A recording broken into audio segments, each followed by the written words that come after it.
Item ಯಾವುದೇ ಇರಲಿ try ಮಾಡಿ ಆಚಿ ಚಿಕನ್ ಮಸಾಲಾ. ಆಚಿ ಚಿಕನ್ ಮಸಾಲಾ.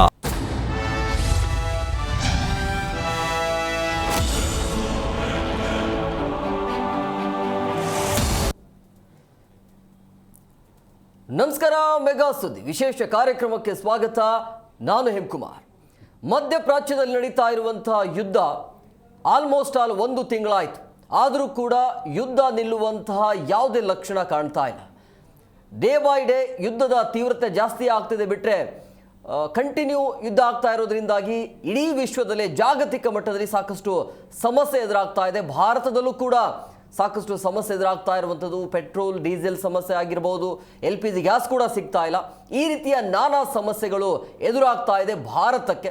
ಸೊ ಭಾರತ ಏನು ಮಾಡಬೇಕು, ಇನ್ನು ಈ ಯುದ್ಧ ಕಂಟಿನ್ಯೂ ಆದರೆ ಏನೆಲ್ಲ ಸಮಸ್ಯೆ ಆಗುತ್ತೆ, ಆರ್ಥಿಕವಾಗಿ ಏನೆಲ್ಲ ಎಫೆಕ್ಟ್ ಆಗುತ್ತೆ ಅನ್ನುವಂಥ ಆತಂಕ ಸಹಜವಾಗಿದೆ. ಇದರ ಮಧ್ಯೆ ಟ್ರಂಪ್ ಅವರು ಏನು ಘೋಷಣೆ ಮಾಡಿದಾರಂತೆ, ಸದ್ಯಕ್ಕೆ ನಾವು ಯುದ್ಧ ಮಾಡೋದಿಲ್ಲ, ತಾತ್ಕಾಲಿಕವಾಗಿ ನಿಲ್ಲಿಸಿದ್ದೇವೆ ಅಂತೇಳಿ. ಈ ಟ್ರಂಪ್ನ ಕ್ಷಣಕ್ಕೊಂದು ಹೇಳಿಕೆಗಳು ಸಹಜವಾಗಿ ಒಂಥರ ಕುತೂಹಲ ಅಂತ ಹೇಳೋದಕ್ಕಿಂತ ತಲೆಯಲ್ಲಿ ಇಲ್ಲದಿರುವಂಥ ಸ್ಟೇಟ್ಮೆಂಟ್ ಅಂತೂ ಇದ್ದೇ ಇರುತ್ತೆ. ನಿನ್ನೆ 5 ದಿನ ಕದನ ವಿರಾಮ ಅಂತ ಘೋಷಣೆ ಮಾಡಿದ್ರು. ಆದರೆ ಈಗ ಬರ್ತಾ ಇರುವಂಥ ಮಾಹಿತಿ 10 ದಿನಗಳ ಕಾಲ ನಾವು ಯುದ್ಧವನ್ನು ಮಾಡೋದಿಲ್ಲ, ತಾತ್ಕಾಲಿಕವಾಗಿ ಅದನ್ನು ತಡೆ ಹಿಡಿತೀವಿ ಅಂತೇಳಿ. ಆದರೆ ಇರಾನ್ ಮತ್ತು ಇಸ್ರೇಲ್ ಇದಕ್ಕೆ ಒಪ್ಪಿಗೆಯನ್ನು ಕೂಡ ಕೊಡ್ತಾ ಇಲ್ಲ, ಕಂಟಿನ್ಯೂ ಯುದ್ಧ ಆಗತ್ತೆ ಅಂತೇಳಿ. ಆಮೇಲೆ ಇಸ್ರೇಲ್ ಅಂತ ಬಂದಾಗ ಲೆಬನಾನ್ ಮೇಲೆ ಕಣ್ಣಿಟ್ಟಿರುವಂಥದ್ದು ಯಾಕೆ ಇಸ್ರೇಲ್ ಅಂತೇಳಿ ಎಲ್ಲದರ ಬಗ್ಗೆ ಚರ್ಚೆ ಮಾಡೋಣ. ಇದೇ ಇವತ್ತಿನ ವಿಶೇಷ. ಮಧ್ಯಪ್ರಾಚ್ಯ ಯುದ್ಧ, LPG ತೈಲ ಕೊರತೆ.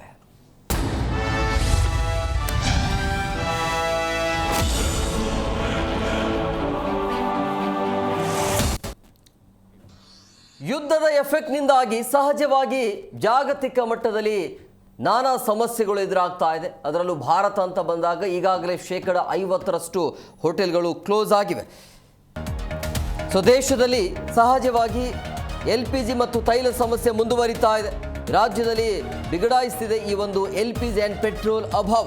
ಗೃಹ ಬಳಕೆ ಸಿಲಿಂಡರ್ಗಾಗಿ ಕಿಲೋಮೀಟರ್ ಗಟ್ಟಲೆ ಸರತಿ ಸಾಲಿನಲ್ಲಿ ನಿಲ್ಲುವಂಥ ಪರಿಸ್ಥಿತಿ ಎದುರಾಗ್ತಾ ಇದೆ. ಗ್ಯಾಸ್ ಬುಕ್ ಮಾಡಿದ್ರೂ ಕೂಡ ಏಜೆನ್ಸಿಗಳು ಅದನ್ನು ಕೊಡ್ತಾ ಇಲ್ಲ. ಸೊ ಸುಡು ಬಿಸಿಲಿನಲ್ಲಿ ಕ್ಯೂ ನಿಲ್ತಿದ್ದಾರೆ ಗ್ರಾಹಕರು. ಖಾಸಗಿ ಪೆಟ್ರೋಲ್ ಬಂಕ್ಗಳಲ್ಲಿ ತೈಲ ದರ ಏರಿಕೆ ಆಗಿದೆ ಅಂತಲೂ ಕೂಡ ಹೇಳಲಾಗ್ತಾ ಇದೆ. ಕೊಲ್ಲಿ ಯುದ್ಧ, ಅಡುಗೆ ಮನೆಯಲ್ಲೂ ಕೂಡ ವಾರ್ ನಡೀತಾ ಇದೆ. ಎಲ್ಲೋ ದೂರದಲ್ಲಿ ನಡೀತಾ ಇರುವಂಥ ವಾರ್ ಯುದ್ಧ ನೇರವಾಗಿ ಅಡುಗೆ ಮನೆಯ ಒಲೆಯನ್ನು ಆರಿಸೋದಕ್ಕೆ ಈ ಒಂದು ಯುದ್ಧ ನಡೀತಾ ಇದೆಯಾ ಅನ್ನುವಂಥದ್ದು. ಇನ್ನು 2-3 ತಿಂಗಳು ದೇಶದಲ್ಲಿ ಕೊರತೆ ಆಗುವಂಥ ಸಾಧ್ಯತೆ ಇದೆ ಅಂತ ಹೇಳಲಾಗ್ತಾ ಇದೆ. ಅದರ ಜೊತೆಗೆ ಇವತ್ತು ಮೋದಿಯ ನೇತೃತ್ವದಲ್ಲಿ ರಾಜ್ಯದ CMಗಳ ಜೊತೆ ಮಹತ್ವದ ಸಭೆ ಕೂಡ ಇರುತ್ತೆ. ಆ ಸಭೆಯಲ್ಲಿ ಏನೆಲ್ಲ ನಿರ್ಧಾರ ಆಗುತ್ತೆ ಅನ್ನುವಂಥದ್ದು ಸಹಜವಾಗಿ ಕುತೂಹಲ ಇದೆ. ಹೊರ್ಮುಜ್ ಜಲಸಂಧಿಯಿಂದ ಭಾರತಕ್ಕೆ ಸಮಸ್ಯೆ ಇಲ್ಲ ಅಂತ ಇರಾನ್ ಕೂಡ ಹೇಳಿದೆ. ಅಲ್ಲಿಂದ ಬರಬೇಕಾಗಿರುವಂಥ ಹಡಗುಗಳು ಬರ್ತಾ ಇವೆ. ಅಷ್ಟು ಸಾಕ, ದಿನನಿತ್ಯ ಬರುತ್ತಾ, ಕಂಟಿನ್ಯೂ ಆಗುತ್ತಾ, ಅಥವಾ ಸುಮ್ಮನೆ 2-3 ಹಡಗುಗಳನ್ನು ಬಿಟ್ಟು ಮತ್ತೆ ಅದನ್ನು ಜಲಸಂಧಿಯನ್ನು ಮುಚ್ಚುವಂಥ, ಬ್ಲಾಕ್ ಮಾಡುವಂಥ ಸಾಧ್ಯತೆ ಇದೆಯಾ ಅನ್ನುವಂಥ ಕುತೂಹಲ ಇದೆ. ಆದರೆ ಅಮೆರಿಕ ಈ ಯುದ್ಧವನ್ನು ನಿಲ್ಲಿಸೋದಕ್ಕೆ ಮುಂದಾಗ್ತಾ ಇದೆ. ಬಟ್ ಇರಾನ್ ಒಪ್ತಾ ಇಲ್ಲ. ನೀವು ಆರಂಭ ಮಾಡಿದ್ರಿ, ಎಂಡ್ ನಾವು ಮಾಡ್ತೀವಿ, ಅಂತ್ಯ ಮಾಡೋದು ನಮ್ಮ ಕೈಯಲ್ಲಿದೆ ಅಂತ ಇರಾನ್ ಹೇಳ್ತಾ ಇದೆ. ಆಮೇಲೆ ಅಮೆರಿಕ ಕೂಡ 15 ಷರತ್ತುಗಳನ್ನು ಘೋಷಣೆ ಮಾಡಿದೆ. ಆ ಷರತ್ತುಗಳನ್ನು ಒಪ್ಪಲೇಬೇಕು ಅಂಥೇಳಿ. ಸೊ ಇರಾನ್ ಕಡೆಯಿಂದಲೂ ಕೂಡ ಕೆಲವೊಂದಿಷ್ಟು ಷರತ್ತುಗಳಿದ್ದಾವೆ, ಅದನ್ನು ಅಮೆರಿಕ ಒಪ್ಪಕ್ಕೂ ಕೂಡ ರೆಡಿ ಇಲ್ಲ. ಸೊ ಹಂಗಾಗಿ ಈ ಸದ್ಯದ ಸಿಚುವೇಶನ್ ನೋಡ್ತಾ ಇದ್ರೆ ಈ ಯುದ್ಧ ಇಲ್ಲಿಗೆ ನಿಲ್ಲುವಂಥ ಯಾವುದೇ ಲಕ್ಷಣ ಕಾಣ್ತಾ ಇಲ್ಲ. ಎಲ್ಲದರ ಬಗ್ಗೆ ಚರ್ಚೆ ಮಾಡೋದಕ್ಕೆ ಅತಿಥಿ ಅವರು ಜಾಯ್ನ್ ಆಗಿದ್ದಾರೆ. ನಾನು ಅವ್ರನ್ನ ಕಾರ್ಯಕ್ರಮಕ್ಕೆ ವೆಲ್ಕಮ್ ಮಾಡ್ತೀನಿ. ಮೊದಲನೇದಾಗಿ ಆರ್ಥಿಕ ತಜ್ಞರಾಗಿರುವಂಥ ಡಾಕ್ಟರ್ ಹೇಮಂತ್ ಕುಮಾರ್ ಅವರು ಸರ್, ಕಾರ್ಯಕ್ರಮಕ್ಕೆ ಆತ್ಮೀಯವಾದಂಥ ಸ್ವಾಗತ. ಇನ್ನೇನು ಕೆಲವೇ ಕ್ಷಣಗಳಲ್ಲಿ ನೀವಿಬ್ಬರು ಆರ್ಥಿಕ ತಜ್ಞರು ಕೂಡ ಜಾಯ್ನ್ ಆಗ್ತಾರೆ. ಹೇಮಂತ್ ಸರ್, ನಿಮ್ಮ ಹತ್ರನೇ ಬರ್ತೀನಿ. ಆಲ್ಮೋಸ್ಟ್ ಅಲ್ಲ 1 ತಿಂಗಳಾಯಿತು. ಆರಂಭದಲ್ಲಿ ಯಾರೂ ಕೂಡ ನಿರೀಕ್ಷೆ ಮಾಡಿರಲಿಲ್ಲ. ಮಧ್ಯಪ್ರಾಚ್ಯದ ಯುದ್ಧ ನಡೀತಿದ್ದು, ನಮಗೇನು ಸಮಸ್ಯೆ ಆಗುತ್ತೆ, ಏನಾದರೂ ಮಾಡ್ಕೊಳ್ಳಿ ಆ ಕಡೆ ಅಂತ ಅಂದ್ಕೊಂಡಿದ್ವಿ ನಾವು ಭಾರತೀಯರು. ಬಟ್ ಭಾರತದ ಮೇಲೆ ಇಷ್ಟೆಲ್ಲ ಎಫೆಕ್ಟ್ ಆಗುತ್ತೆ ಅಂತೇಳಿ ಬಹುಶಃ ಅಂದ್ಕೊಂಡಿರ್ಲಿಕ್ಕಿಲ್ಲ. ಬಟ್ ಈಗ ಸಾಕಷ್ಟು ಸಮಸ್ಯೆ ಎದುರಾಗ್ತಾ ಇದೆ. ನೀವು ನೋಡ್ತಾ ಇದ್ರಿ ಡೇ ಬೈ ಡೇ ಏನೆಲ್ಲ ಸಮಸ್ಯೆ ಆಗ್ತಾ ಇದೆ ಅಂತೇಳಿ. ಸೊ ಕಂಟಿನ್ಯೂ ಆದರೆ ಮತ್ತೆ ಏನೆಲ್ಲ ಸಮಸ್ಯೆ ಆಗ್ಬೋದು ಮುಂದಿನ ದಿನಮಾನಗಳಲ್ಲಿ? ತುಂಬ ತುಂಬ ತುಂಬ ಸಮಸ್ಯೆಗಳಾಗುತ್ತೆ. ಯಾರ್ಯಾರು ಅಂದ್ಕೊಂಡಿದ್ರು ಈ ಆಫ್ರಿಕನ್ ಅರಬ್ ಕಂಟ್ರೀಸ್ಗಳ ಮೇಲೆ ಜಗಳ ಆಯಿತು ಅಂದರೆ ಇಂಡಿಯಾಗೆ ಆಗಲ್ಲ ಅಂತ ಅಂದ್ಕೊಳ್ಳೋದು ತುಂಬ ತಪ್ಪು. ಯಾತಕ್ಕೆ ಹೇಳ್ತೀನಿ ಅಂದರೆ, ನಮ್ಮ ನಿಯರೆಸ್ಟ್ ಆಯಿಲ್ ರಿಸೋರ್ಸ್ 6ರಿಂದ 7 ದಿನದಲ್ಲಿ ನಮಗೆ ಆಯಿಲ್ಗಳು ಬಂದ್ಬಿಡುತ್ತೆ. LPG ಡಿಪೆಂಡೆನ್ಸಿ ನಮ್ಮಲ್ಲಿ ಅವ್ರ ಹತ್ರ ಜಾಸ್ತಿ ಇತ್ತು. ಇಷ್ಟೇ ಅಲ್ಲದಿರ ಎಂಟೈರ್ ಎಕಾನಮಿ, ಒಂದು ಎಕ್ಸಾಂಪಲ್ ಹೇಳ್ತೀನಿ ಕೇಳಿ. ಈ ವಾರು ಒಂದು ಸ್ಟೇಲ್ಮೇಟ್ಗೆ ಬಂದು ನಿಂತಿದೆ ಈಗ. ಯಾತಕ್ಕೆ ನಾನು ಇವಾಗ ಸ್ಟೇಲ್ಮೇಟ್ ಅಂತ ಹೇಳೋಕ್ಕೆ ಇಷ್ಟಪಡ್ತೀನಿ ಅಂದರೆ, 85 ಲಕ್ಷ ಕೋಟಿಯಷ್ಟು ತೈಲ ವ್ಯವಹಾರಗಳು ನಿಂತಿದೆ. ಕೇವಲ ಅಮೇರಿಕಾಗೆ 2.5 ಲಕ್ಷ ಕೋಟಿ ರೂಪಾಯಿಯಷ್ಟು ಅವರ ವೆಚ್ಚ ಆಗಿದೆ. ಇಸ್ರೇಲ್ಗೆ 1.25 ಲಕ್ಷ ಕೋಟಿಯಷ್ಟು ಖರ್ಚಾಗಿದೆ. ಇರಾನ್ಗೆ ಆಲ್ಮೋಸ್ಟ್ 1,25,000 ಕೋಟಿ, ಮತ್ತು ಅವರ ಇನ್ಫ್ರಾಸ್ಟ್ರಕ್ಚರ್ ಲಾಸ್ ಎಷ್ಟು. ಇದು ಬಿಟ್ಟು ಪ್ರಪಂಚದಲ್ಲಿ ಇಂಡೈರೆಕ್ಟ್ ಎಫೆಕ್ಟ್ ಎಷ್ಟಾಗಿದೆ ಅಂದರೆ ಇದಕ್ಕೆ 85 ಲಕ್ಷ ಕೋಟಿ ರೂಪಾಯಿಯಷ್ಟು ಪ್ರಪಂಚದಲ್ಲಿ ಎಫೆಕ್ಟ್ ಆಗ್ತಾ ಇದೆ. ಇದರಿಂದ ಏನು ಸರ್ ಹೀಗೆ ಹೇಳ್ತಾ ಇದ್ದೀರಾ, ಹೇಗೆ ಎಫೆಕ್ಟ್ ಆಗುತ್ತೆ ಅಂತ ನಿಮ್ಮೊಂದು ಮನಸ್ಸಿನಲ್ಲಿರ್ಬೋದು. ನೋಡಿ, ತೈಲ ಅನ್ನೋದು ಒಂದು ಬೇಸಿಕ್ ಪ್ರಾಡಕ್ಟ್. ಆ ತೈಲದಿಂದ ಬೈ ಪ್ರಾಡಕ್ಟ್ಗಳು ಹಲವಾರು ಬರುತ್ತೆ. ತೈಲ ಒಂದೇ ಅಲ್ಲ, ತಾರು ಗೀರು ಅಲ್ಲ ಹೇಳ್ತಿರೋದು. ಇವಾಗ ಎಕ್ಸಾಂಪಲ್, ಇವಾಗ ಒಂದು ಸಿಲಿಂಡರ್ ಬರುತ್ತಿದೆ. ಒಂದು ಸೂಕ್ಷ್ಮವಾಗಿ ಒಂದು ಸಿಂಪಲ್ ಹೇಳ್ತಿರೋದು, ಒಂದು ಸಿಲಿಂಡರ್ನಲ್ಲಿ ಹೋಟೆಲ್ ಅವನು ಮಾಡೋದ್ರಲ್ಲಿ ಅವನಿಗೆ ಆ್ಯಕ್ಚುಲಿ ಸಿಲಿಂಡರ್ ಖರ್ಚಾಗೋದು 50 ಪೈಸದ್ದು. ಆದರೆ ಆ ಐಟಮ್ ಅವನು ಮಾಡ್ತಿರೋದು 350 ರೂಪಾಯಿನ ಐಟಮು. ಆ 350 ರೂಪಾಯಿ ಐಟಮಿಗೆ ಏಟು ಬೀಳ್ತಾ ಇದೆ. ಅಷ್ಟೇ ಅಲ್ದಿರ ಈ ಅರಬ್ ಕಂಟ್ರೀಸ್ಗಳಿಗೆ, ನಮ್ಮ ಇಂಡಿಯಾಯಿಂದ ಯುರೋಪ್ ಮತ್ತು ಅರಬ್ ಕಂಟ್ರೀಸ್ಗಳಿಗೆ ನಾವು ತುಂಬ ಅಗ್ರಿಕಲ್ಚರಲ್ ಪ್ರಾಡಕ್ಟು, ವೆಜಿಟಬಲ್ ಪ್ರಾಡಕ್ಟ್ಸು ಮತ್ತು ಎಕ್ಸ್ಪೋರ್ಟ್ಸ್ ನಮ್ಮದು ತುಂಬ ಅವಲಂಬನೆಯಾಗಿದೆ. ಟೀ, ಕಾಫಿ, ಕೊಕ್ಕೋ, ಹಲವಾರು ತಿಂಗಳು. ಇದೇನಾಗಿದೆ, ಕಂಪ್ಲೀಟಾಗಿ ಬ್ಲಾಕ್ ಆಗಿ ನಿಂತಿದೆ. ಇವತ್ತು ಅದಕ್ಕೆ ಹೇಳ್ತಿರೋದು 1 ರೂಪಾಯಿಗೆ ಈರುಳ್ಳಿ ಸಿಗ್ತಾ ಇದೆ. ಯಾತಕ್ಕೆ ಅಂದರೆ ಬೇರೆ ದೇಶಗಳ ಅರಬ್ ಕಂಟ್ರೀಸ್ಗಳಿಗೆ ಅವರು ನಮ್ಮ ಮೇಲೆ ಡಿಪೆಂಡ್ ಆಗಿರೋದು. ನಾವು ಈರುಳ್ಳಿ ಸರಬರಾಜು ಮಾಡೋಕ್ಕಾಗ್ತಾ ಇಲ್ಲ. ಇಲ್ಲಿ ಎಲ್ಲೋ ಕೂತಿರೋ ನಮ್ಮ ರೈತರು ಅದರಿಂದ ಸಫರ್ ಆಗ್ತಾ ಇದ್ದಾರೆ. ನಮ್ಮ MSME ಕಂಪ್ನಿಗಳು, ನಮ್ಮ ಸ್ಮಾಲ್ ಸ್ಕೇಲ್ ಇಂಡಸ್ಟ್ರಿಗಳು ಸಫರ್ ಆಗ್ತಾ ಇದೆ. ಯಾಕೆಂದರೆ ಅವ್ರಿಗೆ ಎಕ್ಸ್ಪೋರ್ಟ್ ಆರ್ಡರ್ಗಳು ಬಂದಿದೆ. ಆ ಎಕ್ಸ್ಪೋರ್ಟ್ ಆರ್ಡರ್ಗಳನ್ನ ಇವಾಗ ಕಳ್ಸೋಕ್ಕಾಗ್ತಾ ಇಲ್ಲ. ಆ್ಯಂಡ್ ಆ ಕಳ್ಸೋಕ್ಕಾಗದೇ ಇರೋದ್ರಿಂದ ಅವ್ರ ಪೇಮೆಂಟ್ ಬರ್ತಾ ಇಲ್ಲ. ಪೇಮೆಂಟ್ ಬರದೇ ಇರೋದ್ರಿಂದ ಅವ್ರು ಎಲ್ಲಿ ಆರ್ಡರ್ ಕ್ಯಾನ್ಸಲ್ ಆಗುತ್ತೋ ಅನ್ನೋ ಒಂದು ಭಯ ಇದೆ. ಅಂದ್ ಎರಡನೇದು ಇನ್ನೊಂದು ಏನು ಅಂದರೆ, ನೆಕ್ಸ್ಟ್ ಆರ್ಡರ್ ಬರೋದಕ್ಕೆ ಹಲವಾರು ತಿಂಗಳುಗಳು ಬೇಕಾಗುತ್ತೆ. ಮೂರನೇ ಸಮಸ್ಯೆ ಏನು ಅಂದರೆ, Iran one of the biggest oil reserve ಇಟ್ಕೊಂಡಿರೋದು. ಇವರು ಈಗಾಗಲೇ ಜಗಳಗಳು ಆಡ್ತಾ ಇರೋ ರೀತಿ ನೋಡಿದರೆ, ಅಮೇರಿಕಾ ಹೇಳಿದೆ, ನಿನಗೊಂದು 10 ದಿನ ಟೈಮ್ ಕೊಡ್ತೀನಿ, ಇಲ್ಲದೇ ಇದ್ದರೆ ನಿನ್ನ ಆಯಿಲ್ ರಿಸರ್ವು, ನಿನ್ನ ಪವರ್ ರಿಸರ್ವು ಮತ್ತು ನಿನ್ನ ವಾಟರ್ ರಿಸರ್ವಿನ ಗ್ರಿಡ್ಗಳ ಮೇಲೆ ಪ್ರಯೋಗ ಮಾಡ್ತೀವಿ ಅಂತ. ಅದಾದರೆ ಮೂಲಭೂತ ಸೌಕರ್ಯಕ್ಕೆ ಇರಾನ್ಗೆ ಎಫೆಕ್ಟ್ ಆಗುತ್ತೆ. ಮೂಲಭೂತ ಸೌಕರ್ಯಕ್ಕೆ ಎಫೆಕ್ಟ್ ಆದರೆ ಏನಾಗುತ್ತೆ ಅಂತ ಹೇಳಿದರೆ, ಅವರು ಇನ್ನಷ್ಟು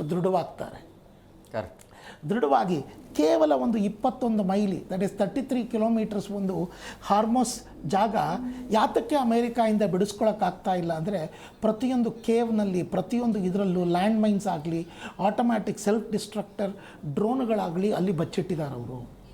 ಎಲ್ಲಿಂದ ಯಾವುದು ಬಂದು ಅಟ್ಯಾಕ್ ಮಾಡುತ್ತೆ ಅನ್ನೋದು ಗೊತ್ತಿಲ್ಲ. ಅದನ್ನು ತೆಗಿಬೇಕು ಅಂತ ಹೇಳಿದರೆ ಅಮೇರಿಕಾ ಫುಲ್ ಫ್ಲೆಜ್ ವಾರ್ಗೆ ಇಳಿಬೇಕು. ಅಮೇರಿಕಾ ಈಗ ಫುಲ್ ಫ್ಲೆಜ್ ವಾರ್ಗೆ ಇಳಿಯೋ ಪರಿಸ್ಥಿತಿಲಿಲ್ಲ.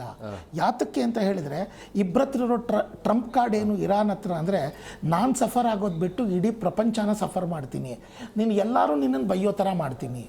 ಅಮೇರಿಕಾಗಿರೋ ಇಕ್ಕಟ್ಟಿನ ಪರಿಸ್ಥಿತಿ ಏನಾಗಿದೆ ಅಂದರೆ, ಅವ್ರದ್ದು ಯಾವುದೇ ಒಂದು ಆಬ್ಜೆಕ್ಟಿವ್ ಫುಲ್ಫಿಲ್ ಆಗ್ತಾ ಇಲ್ಲ. ಅವರ ಆಬ್ಜೆಕ್ಟಿವ್ ಏನಿದ್ದು, ಇರಾನನ್ನು ಹೇಗೆ ವೆನೆಜುವೆಲಾ ಥರ ಕಂಟ್ರೋಲ್ ತೊಗೊಂಡು ಅಲ್ಲಿರೋ ಆಯಿಲ್ ಮೇಲೂ ಕೂಡ ಕಂಟ್ರೋಲ್ ತೊಗೊಂಡ್ರೆ ಪ್ರಪಂಚದ 45% ಆಯಿಲ್ ಕಂಟ್ರೋಲ್ ಅವ್ರ ಕೈಗೆ ಹೊಟ್ಟೋಗುತ್ತೆ. ಈಗ ಸೌದಿ ಅರೇಬಿಯಾ ಅದನ್ನೂ ಆಗ್ತಾ ಇಲ್ಲ. ಅಲ್ಲಿರೋ ರೆಜೀಮನ್ನು ಡಿಸ್ಟ್ರಾಯ್ ಮಾಡಬೇಕು. ಆ ರೆಜೀಮ್ ಏನನ್ನುತ್ತೆ ಅಂದರೆ, ನಾವು ಅಲ್ಲಾನ ನಂಬ್ಕೊಂಡು ಫಾಲೋ ಮಾಡ್ತೀವಿ, ನಾವು ಯಾವುದೇ ಆದ ಡೆಮೋಕ್ರಸಿ ಯಾವುದನ್ನು ನಾವು ಒಪ್ಪಲ್ಲ ಅಂತ. ಅದನ್ನು ನೀವೇನಾದ್ರು ಅದು ಸಾಲಿಡಿಫೈ ಆಗ್ತಾ ಇದೆ ಈಗ. ಯಾಕೆಂದರೆ ಇರಾನಿನ ಅಡ್ಮಿನಿಸ್ಟ್ರೇಟಿವ್ ಪೊಲಿಟಿಕಲ್ ಸ್ಟ್ರಕ್ಚರ್ ಒಂಥರ 88 ಗುರುಗಳಿದ್ದಾರೆ. ಅವರುಗಳು ಒಂದು ಸ್ಟ್ರಕ್ಚರ್ ತಗೊಂಡು ಒಬ್ಬರು ತಪ್ಪ ಒಂದು ಸ್ಟ್ರಕ್ಚರ್ ಇದೆ. ಸೊ ಅದು ಒಂದು ಇಂಡಿವಿಜುವಲ್ ಮೇಲೆ ಡಿಪೆಂಡ್ ಆಗಿಲ್ಲ, ಆ ಸ್ಟ್ರಕ್ಚರ್ ಮೇಲೆ ಡಿಪೆಂಡ್ ಆಗಿದೆ. ಈಗ ಅಮೇರಿಕಾ ಇರೋ ಸಾಲದ ಮಟ್ಟ ಅವ್ರದ್ದು ಎಷ್ಟಿದೆ ಅಂದರೆ, ಡೈರೆಕ್ಟಾಗಿ ಅವರು ಯುದ್ಧಕ್ಕೆ ಹೋಗಿ ಶಾಶ್ವತವಾದ ಯುದ್ಧಕ್ಕೆ ಹೋಗೋದಕ್ಕೆ ಅವರು ರೆಡಿಗಿಲ್ಲ. ಇದರಿಂದ ಈ ವಾರ್ನಿಂದ ಒಂದು ತಿಳ್ಕೋಬೇಕಾಗಿರೋ ಒಂದು ಸೂಕ್ಷ್ಮತೆ ಏನು for a new generation, it is an information I am telling you. ವರ್ಲ್ಡಿನ ಹೊಸ ಕತೆ ಏನು ಗೊತ್ತಾಗ್ತಾ ಇದೆ ಅಂದರೆ, ಪರಮ ಶಕ್ತಿಯಾದ ಕಂಟ್ರಿಗಳು ಆರ್ಡಿನರಿ ಆದ ಕಂಟ್ರಿಗಳನ್ನು ಕೇವಲ ವೆಪನ್ಗಳ ಮೇಲೆ ದಬ್ಬಾಳಿಕೆ ಮಾಡೋದು ಅನ್ನೋದು ಹೋಗ್ತಾ ಇದೆ. ಯಾತಕ್ಕೆ ಅಂದರೆ, ಆ ಕಡೆ ರಷ್ಯಾ ಏನು ಅಂದ್ಕೊಳ್ತು, ನಾನು ಯುಕ್ರೇನ್ನ ತುಳಿದು ಬಿಡ್ತೀನಿ ಒಂದು ವಾರದಲ್ಲಿ ಅಂತ ಹೋಯಿತು, 4 ವರ್ಷದಿಂದ ತುಳಿತಾನೆ ಇದ್ದಾರೆ. ಈ ಕಡೆ ಅಮೇರಿಕಾ ಇಸ್ರೇಲ್ ಏನು ಅಂದ್ಕೊಳ್ತು, ನಾವು ಇರಾನನ್ನು ತುಳಿದು ಬಿಡ್ತೀವಿ ಅಂತ ಹೋದರು, 1 ತಿಂಗಳಾದ್ಮೇಲೆ ಅವರೇ ಸಫರ್ ಮಾಡ್ತಾ ಇದ್ದಾರೆ. ಈ ಪ್ರಾಸೆಸ್ನಲ್ಲಿ ಮುಖ್ಯವಾದ ಏನಾಗ್ತಾ ಇದೆ ನಾನು ಹೇಳಕ್ಕೆ ಇಷ್ಟಪಡ್ತೀನಿ ಅಂದರೆ ಇದು ತುಂಬ ದಿನ ನಡೆಯೋದಕ್ಕೆ ಸಾಧ್ಯ ಇಲ್ಲ. ಸಾಧ್ಯ ಯಾತಕ್ಕಿಲ್ಲ ಅಂತ ಹೇಳಿದರೆ world is not ready for this war for a long battle. ಯಾತಕ್ಕೆ ವರ್ಲ್ಡ್ ಇದು ಲಾಂಗ್ ಬ್ಯಾಟಲಿಗೆ ರೆಡಿಗಿಲ್ಲ ಅಂತ ಹೇಳಿದರೆ ಇದು ಕೇವಲ ಅಮೇರಿಕಾ ಇವಾಗ ಯುಕ್ರೇನ್ ಮತ್ತು ಇರಾನ್ ವಾರ್ನಲ್ಲಿ ರಷ್ಯಾ ವಾರ್ನಲ್ಲಿ ಏನಾಗ್ತಿದೆ ಅವರವ್ರು ಹೊಡೆದಾಡ್ಕೊಳ್ತಾ ಇದ್ದಾರೆ, ಸ್ವಲ್ಪ ಮಿನಿಮಮ್ ಡ್ಯಾಮೇಜ್ ಆಗ್ತಾ ಇದೆ. ಇದರಲ್ಲಿ ಏನಾಗ್ತಾ ಇದೆ ಅಂದರೆ collateral damage is very high. ಬೇರೆ ದೇಶಗಳು ಇದರ ವಾರ್ಗೆ ಸೇರದೇ ಇರೋರು ಕೂಡ ಇದಕ್ಕೆ ಎಫೆಕ್ಟ್ ಆಗ್ತಾ ಇದ್ದಾರೆ. ಅಮೇರಿಕಾ ಏನು ಪ್ಲಾನ್ ಮಾಡ್ತು ಅದರ ಎಫೆಕ್ಟ್ಗಳು ಒಪ್ಕೊಳ್ತಾ ಇಲ್ಲ. ಇವಾಗ ಏನಾಗ್ತಾ ಇದೆ ನೋಡಿ, ರಷ್ಯಾನ ಪವರನ್ನು ಕಮ್ಮಿ ಮಾಡಬೇಕು ಅಂತ ಏನು ಯೋಚನೆ ಮಾಡ್ತಾ ಇದ್ರು, ಈಗ ರಷ್ಯಾ ಈ ಜಗಳದಿಂದ ಅತಿ ಅಮೂಲ್ಯವಾದ ಲಾಭ ಪಡಿತಾ ಇರೋದು ರಷ್ಯಾ. ಸೆಕೆಂಡ್ ಏನಾಗ್ತಾ ಇದೆ, ಚೈನಾ ಎಲ್ಲರ ಮೇಲೂ ಕೂಡ ಗಮನ ಸೆಳೀತಿದೆ. ಇರಾನ್ ಇದರಲ್ಲಿ ಸೋಲ್ತಾ ಇದೆ, ಸ್ಟ್ರಾಟಜಿಕಲಿನೂ ಸೋಲ್ತಾ ಇದೆ. ದುಡ್ಡು ಟೆಂಪ್ರವರಿ ಇರ್ಬೋದು, ಅವರ ಕೊಳ್ಳಿ ರಾಷ್ಟ್ರಗಳು ಅಂತ ನೀವೇನೇನು ದೇಶಗಳು ಅಂತ ಹೇಳ್ತೀರಾ, ಸೌದಿ ಅರೇಬಿಯಾ, ಕತಾರ್, ಅವ್ರ ಜೊತೆ ಇದ್ದಿದ್ದ ಸಂಬಂಧಗಳು ಇನ್ನೂ ಬಿಗಡಾಯಿಸ್ತಾಗ್ತಾ ಇದೆ. ಇನ್ನು 50 ವರ್ಷ 100 ವರ್ಷ ಬೇಕು ಈ ಸಂಬಂಧಗಳು ಸರಿ ಹೋಗೋದಕ್ಕೆ. ಬೇರೆ ದೇಶಗಳು ಯಾವುದು ಈ ಆಯಿಲ್ ಮೇಲೆ ಡಿಪೆಂಡ್ ಆಗಿರೋ ದೇಶಗಳ ಎಂಟೈರ್ ಕೋವಿಡ್ ಪರಿಸ್ಥಿತಿ ಬರೋ ಸಾಧ್ಯತೆ ಇದೆ. ಹಂಗಂದ್ರೆ ಏನು, ಮಿನಿಮಮ್ ಟ್ರಾವೆಲ್ ಕಮ್ಮಿ ಮಾಡಿ, ಮನೆಯಿಂದಾನೇ ವರ್ಕ್ ಫ್ರಮ್ ಹೋಮ್ ಮಾಡಿ, ನಿಮ್ಮ ಕೆಲಸಗಳನ್ನ ಮಾಡ್ಕೊಳ್ಳಿ, ಅವಶ್ಯಕತೆ ಇದ್ದರೆ ಟ್ರಾವೆಲ್ ಮಾಡ್ಕೊಳ್ಳಿ ಅನ್ನೋದು ಇದನ್ನು ಮಾಡ್ತಾ ಇದ್ದಾರೆ. ಈಗಾಗಲೇ ಹೇಳ್ಬಿಟ್ಟಿದ್ದಾರೆ ಈ organisational structure, oil reserve structure ತಿರುಗಿ ರಿವ್ಯಾಂಪ್ ಆಗೋದಕ್ಕೆ ಮಿನಿಮಮ್ 6 ತಿಂಗಳು ಬೇಕು ಅಂತ.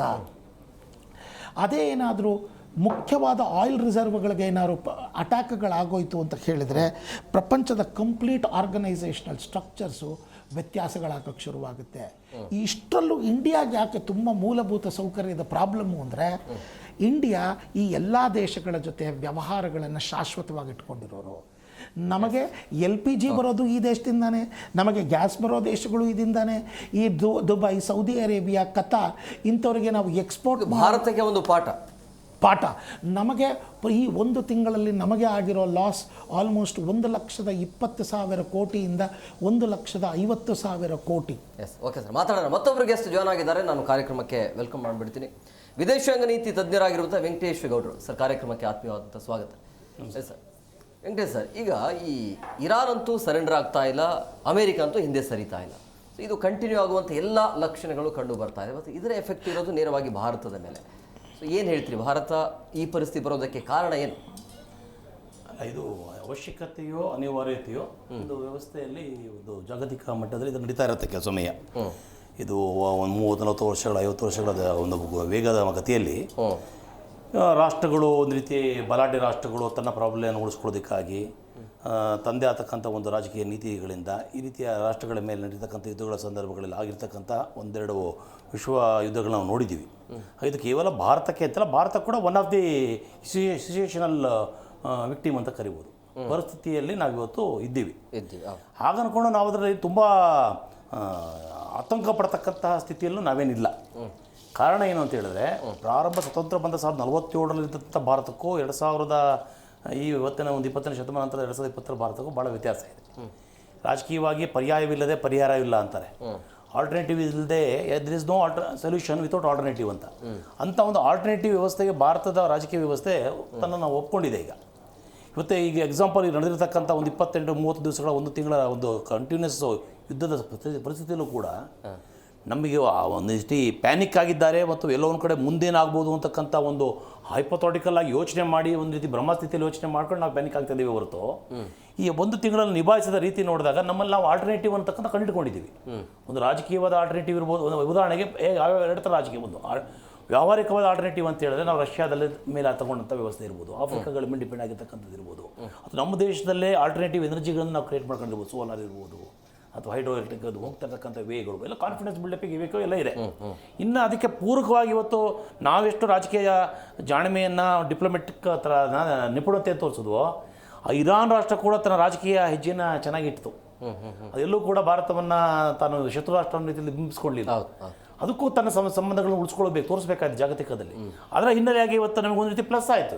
ಆತಂಕ ಸ್ವಲ್ಪ ನಿರ್ಮೂಲನೆ ಆಯ್ತು. ನೋಡಿರ್ಬೋದು ನೀವು, ನಿಫ್ಟಿ ರೇಟ್ ಎಲ್ಲ ಜಾಸ್ತಿ ಆಗಿದೆ. ಈಗ ಕಂಟಿನ್ಯೂ ಸತತವಾಗಿ ಕೊಲಾಪ್ಸ್ ಆಗಿ ಬಿದ್ದಿದ್ದು ಮತ್ತೆ ಎದ್ದೇಳ್ತು. ಒಂದು ಟ್ರಂಪ್ ಯುದ್ಧ ನಿಲ್ಲಿಸಿದಾಗ ಅಂತೆಲ್ಲ ಅದನ್ನು ಕೆಲವು ವ್ಯಾಖ್ಯಾನಿಸಿದ್ರು. ಅದಕ್ಕಿಂತಲೂ ಹೆಚ್ಚಾಗಿ ಇವತ್ತು ಇರಾನು ಮತ್ತು ಭಾರತದ ರಾಜಕೀಯ ಸಂಬಂಧಗಳು ಅಷ್ಟೊಂದು ಪೂರ್ವಗ್ರಹ ಪೀಡಿತವಿಲ್ಲದೆ ಆತಂಕಕ್ಕೆ ಅವಕಾಶ ಕೊಡದೇ ಇರೋ ಕಾರಣಕ್ಕಾಗಿ ನಾವು ಸೇಫ್ ಗೇಮಲ್ಲಿ ಇದ್ವಿ. ನಾವು ನಿಧಾನಗತಿ ಆದರೂ ಕೂಡ ಅದು ಭಾಳ ಕಾದು ನೋಡುವ ಜಾಣತನದ ಹೆಜ್ಜೆಯಿಂದ ನಮಗಂತ ಆತಂಕಗಳಿಗೆ ಏನು ಒದ್ದಾಡತಕ್ಕಂಥ ಅವಶ್ಯಕತೆ ಇಲ್ಲ. ಅದಕ್ಕೆ ಪ್ರೂಫ್ ಅನ್ನೋ ರೀತಿಯಲ್ಲಿ ಉತ್ತರ ತಾಳೆ ಹಾಕೋದು ಅಂತಾರಲ್ಲ, ಅದಕ್ಕೆ ಪೂರಕವಾದ ರೀತಿಯಲ್ಲಿ ಇವತ್ತು ಅವರೇ ಸ್ಟೇಟ್ಮೆಂಟ್ ಕೊಟ್ಟರು. ಮಿತ್ರ ರಾಷ್ಟ್ರಗಳಲ್ಲಿ ಭಾರತ ಕೂಡ ಇದೆ ಅಂತ ಅಂದಾಗ ನಿಮ್ಗೆ ಇದ್ದಂಥ ಒಂದು ಸಹಜ ಒಂದು ಆತಂಕ ಅಂತಕ್ಕಂಥ ನಿವಾರಣೆ ಆಗಿದೆ. ಅಂದರೆ ಭಾರತ ಏನು ಪ್ಲಾನ್ ಮಾಡಬಹುದಾಗಿತ್ತು ಅಂತೇಳಿ ಅಂದರೆ ಈ ಯುದ್ಧ ಆರಂಭ ಆದಾಗ ಈ ಚೀನಾ ಜಪಾನ್ ಅಂತ ಬಂದಾಗ ಅಲ್ಲಿ ಸ್ಟಾಕ್ ಇತ್ತು, ಬಟ್ ಭಾರತಕ್ಕೆ ಸ್ಟಾಕ್ ಇರಲಿಲ್ಲ. ಎಲ್ಲೋ ಒಂದು ಕಡೆ ದುರಾಲೋಚನೆ ಇಲ್ಲದೆ ಇರೋದು ಭಾರತಕ್ಕೆ ಸಮಸ್ಯೆ. ಇಲ್ಲ ಯಾರೇ ಇದು ಸರ್, ಈಗ ಸ್ಟಾಕ್ ಇದ್ದಿದ್ದು 30-60 ದಿನ ಅಷ್ಟೇ. ಪೆಟ್ರೋಲ್ ಅಂಡ್ ಡೀಸೆಲ್ದು 90 ಡೇಸ್ ಇದೆ ನಮ್ಮ ಹತ್ರ. Yes, L P G gases ನಮ್ದಾಗ ಇರೋದಕ್ಕೆ 25 ಡೇಸ್ ಟು 30 ಡೇಸ್ ಇದೆ. ಕಾರಣ ಇಷ್ಟು ದೊಡ್ಡ ದೇಶದಲ್ಲಿ ಯಾಕೆ ಕಡಿಮೆ ಸ್ಟಾಕ್ ಇತ್ತು ಅಂತ ಹೇಳಿ ಅಂದ್ರೆ ಜಪಾನ್ ಅಲ್ಲಿ 1 ವರ್ಷ ಆಗೋ ತನಕ ಸ್ಟಾಕ್ ಇದೆ ಸರ್. ಚೀನಾದಲ್ಲಿ 6 ತಿಂಗಳ ಸಣ್ಣ ಆಯಿಲ್ ಇಟ್ಟಿದ್ದಾರೆ ಸರ್. ಎಲ್ ಪಿ ಜಿ ನಾವು ಯಾಕೆ ಇಟ್ಟಿಲ್ಲ ಅಂದ್ರೆ ನಮಗೆ 6 ದಿನದ transport facility. And second important thing is ಈಗ ಸ್ಟೋರೇಜ್ ಇಸ್ ಅ ಡಿಫರೆಂಟ್. ಯುದ್ಧ ನಡೀತಾ 1 ತಿಂಗಳಾಯಿತು. ಅಲ್ಟರ್ನೇಟಿವ್ ಏನಾದ್ರು ಮಾಡಬಹುದಾಗಿತ್ತಾ? ಹಾರ್ಮೋದಿಂದಲೇ ಬರಬೇಕು ಅನ್ನೋದೇನಿತ್ತು, ಬೇರೆ ದೇಶಗಳ ಮುಖಾಂತರ ಬರಬಹುದಾಗಿತ್ತು. ಇಲ್ಲ, ಅದಕ್ಕೆ ಪೂರಕ ಉತ್ತರ ಕೊಡ್ತೀವಿ. ಇವ್ರು ಹೇಳಕ್ಕೆ ಹೊರಟಿದ್ರು, ನಮ್ಮಲ್ಲಿ ಬೇರೆ ದೇಶದಿಂದ ನಮ್ಮ ದೇಶಕ್ಕೆ ಬರ್ತಕ್ಕಂಥ ದಾಸ್ತಾನು ಹಾಕುತ್ತದೆ ಒಂದು ಭಾಗ ಆದರೆ ಅದನ್ನ ಸ್ಟಾಕಿಸ್ಟ್ ಥರ ಬಿಹೇವ್ ಮಾಡೋದ್ರೆ ಬಿಸ್ನೆಸ್ ಟರ್ಮಲ್ಲಿ ಸ್ಟಾಕಿಸ್ಟ್ ಅಂತ ಕರೆಯೋಣ ಉದ್ದೇಶ ಇರ್ಬೋದು. ತನ್ನ ತೈಲ ಕಂಪ್ನಿಗಳ ಭಾರತೀಯ ತೈಲ ಕಂಪ್ನಿಗಳ ಮೂಲಕ ಸ್ಟಾಕ್ ಮಾಡುವಂಥದ್ದು ಒಂದು ವ್ಯವಸ್ಥೆ ಆದರೆ ಡಿಸ್ಟ್ರಿಬ್ಯೂಟರ್ ಚಾನಲ್ ಹೆಂಗೆ ಹೋಗುತ್ತೆ? ಒಬ್ಬ ಜನಸಾಮಾನ್ಯ ಶ್ರೀಸಾಮಾನ್ಯನಿಗೆ ನನ್ನ ಮನೆ ಬಾಗಿಲಿಗೆ ಗ್ಯಾಸ್ ಹೇಗೆ ಬರುತ್ತೆ ಅಥವಾ ಪೆಟ್ರೋಲ್ ಬಂಕ್ ಇರುತ್ತೆ ಅದಕ್ಕೆ ಒಂದು ಡಿಸ್ಟ್ರಿಬ್ಯೂಟ್ ಚಾನಲ್ ವ್ಯವಸ್ಥೆ ಇದೆ. ಇಲ್ಲಿ ಏನಾಗಿದೆ, ಒಂದು ಪರ್ಮಿಷನ್ ಕೊಡಬೇಕಾದ್ರೆ ಎಲ್ ಪಿ ಜಿ ಏನು ಇನ್ಫಿನಿಟ್ ಗ್ಯಾಸ್ ಮಾಡಿರ್ತಾರೆ ಸ್ಟೋರೇಜಿಗೆ, ಯಾವುದೇ ಒಂದು ಈ ಪೆಟ್ರೋಲ್ ಬಂಕ್ ಯಾರೋ ಗ್ಯಾಸ್ ಏಜೆನ್ಸಿ ಇರೋರನ್ನ ಕೇಳಿ ನೀವು, ಅವರಿಗೆ ಲಿಮಿಟ್ ಕೊಟ್ಟಿರ್ತಾರೆ. ಎಷ್ಟು? ಸುಮಾರು ಒಂದು 3,000 ಸಿಲಿಂಡ್ರು ಅಥವಾ 2,000 ಸಿಲಿಂಡ್ರು 2,500 ಇರತಕ್ಕಂಥ ಒಂದು ಕೆಪಾಸಿಟಿ ಇರುತ್ತೆ ಗೋಡನಲ್ಲಿ. ಅವನಿಗೆ ದುಡ್ಡು ಇರ್ಬೋದು, ಇವತ್ತು ಡಿಮ್ಯಾಂಡ್ ಇರ್ಬೋದು, ರಿಕ್ವೈರ್ಮೆಂಟ್ ಇದೆ ಅಂತ ತಕ್ಷಣ ತುಂಬ 10,000 ಕೊಟ್ಟರು ಕೂಡ ಬೆಳಿಗ್ಗೆ ಇಟ್ಕೊಡೋಕ್ಕಾಗಲ್ಲ ಅವನಿಗೆ.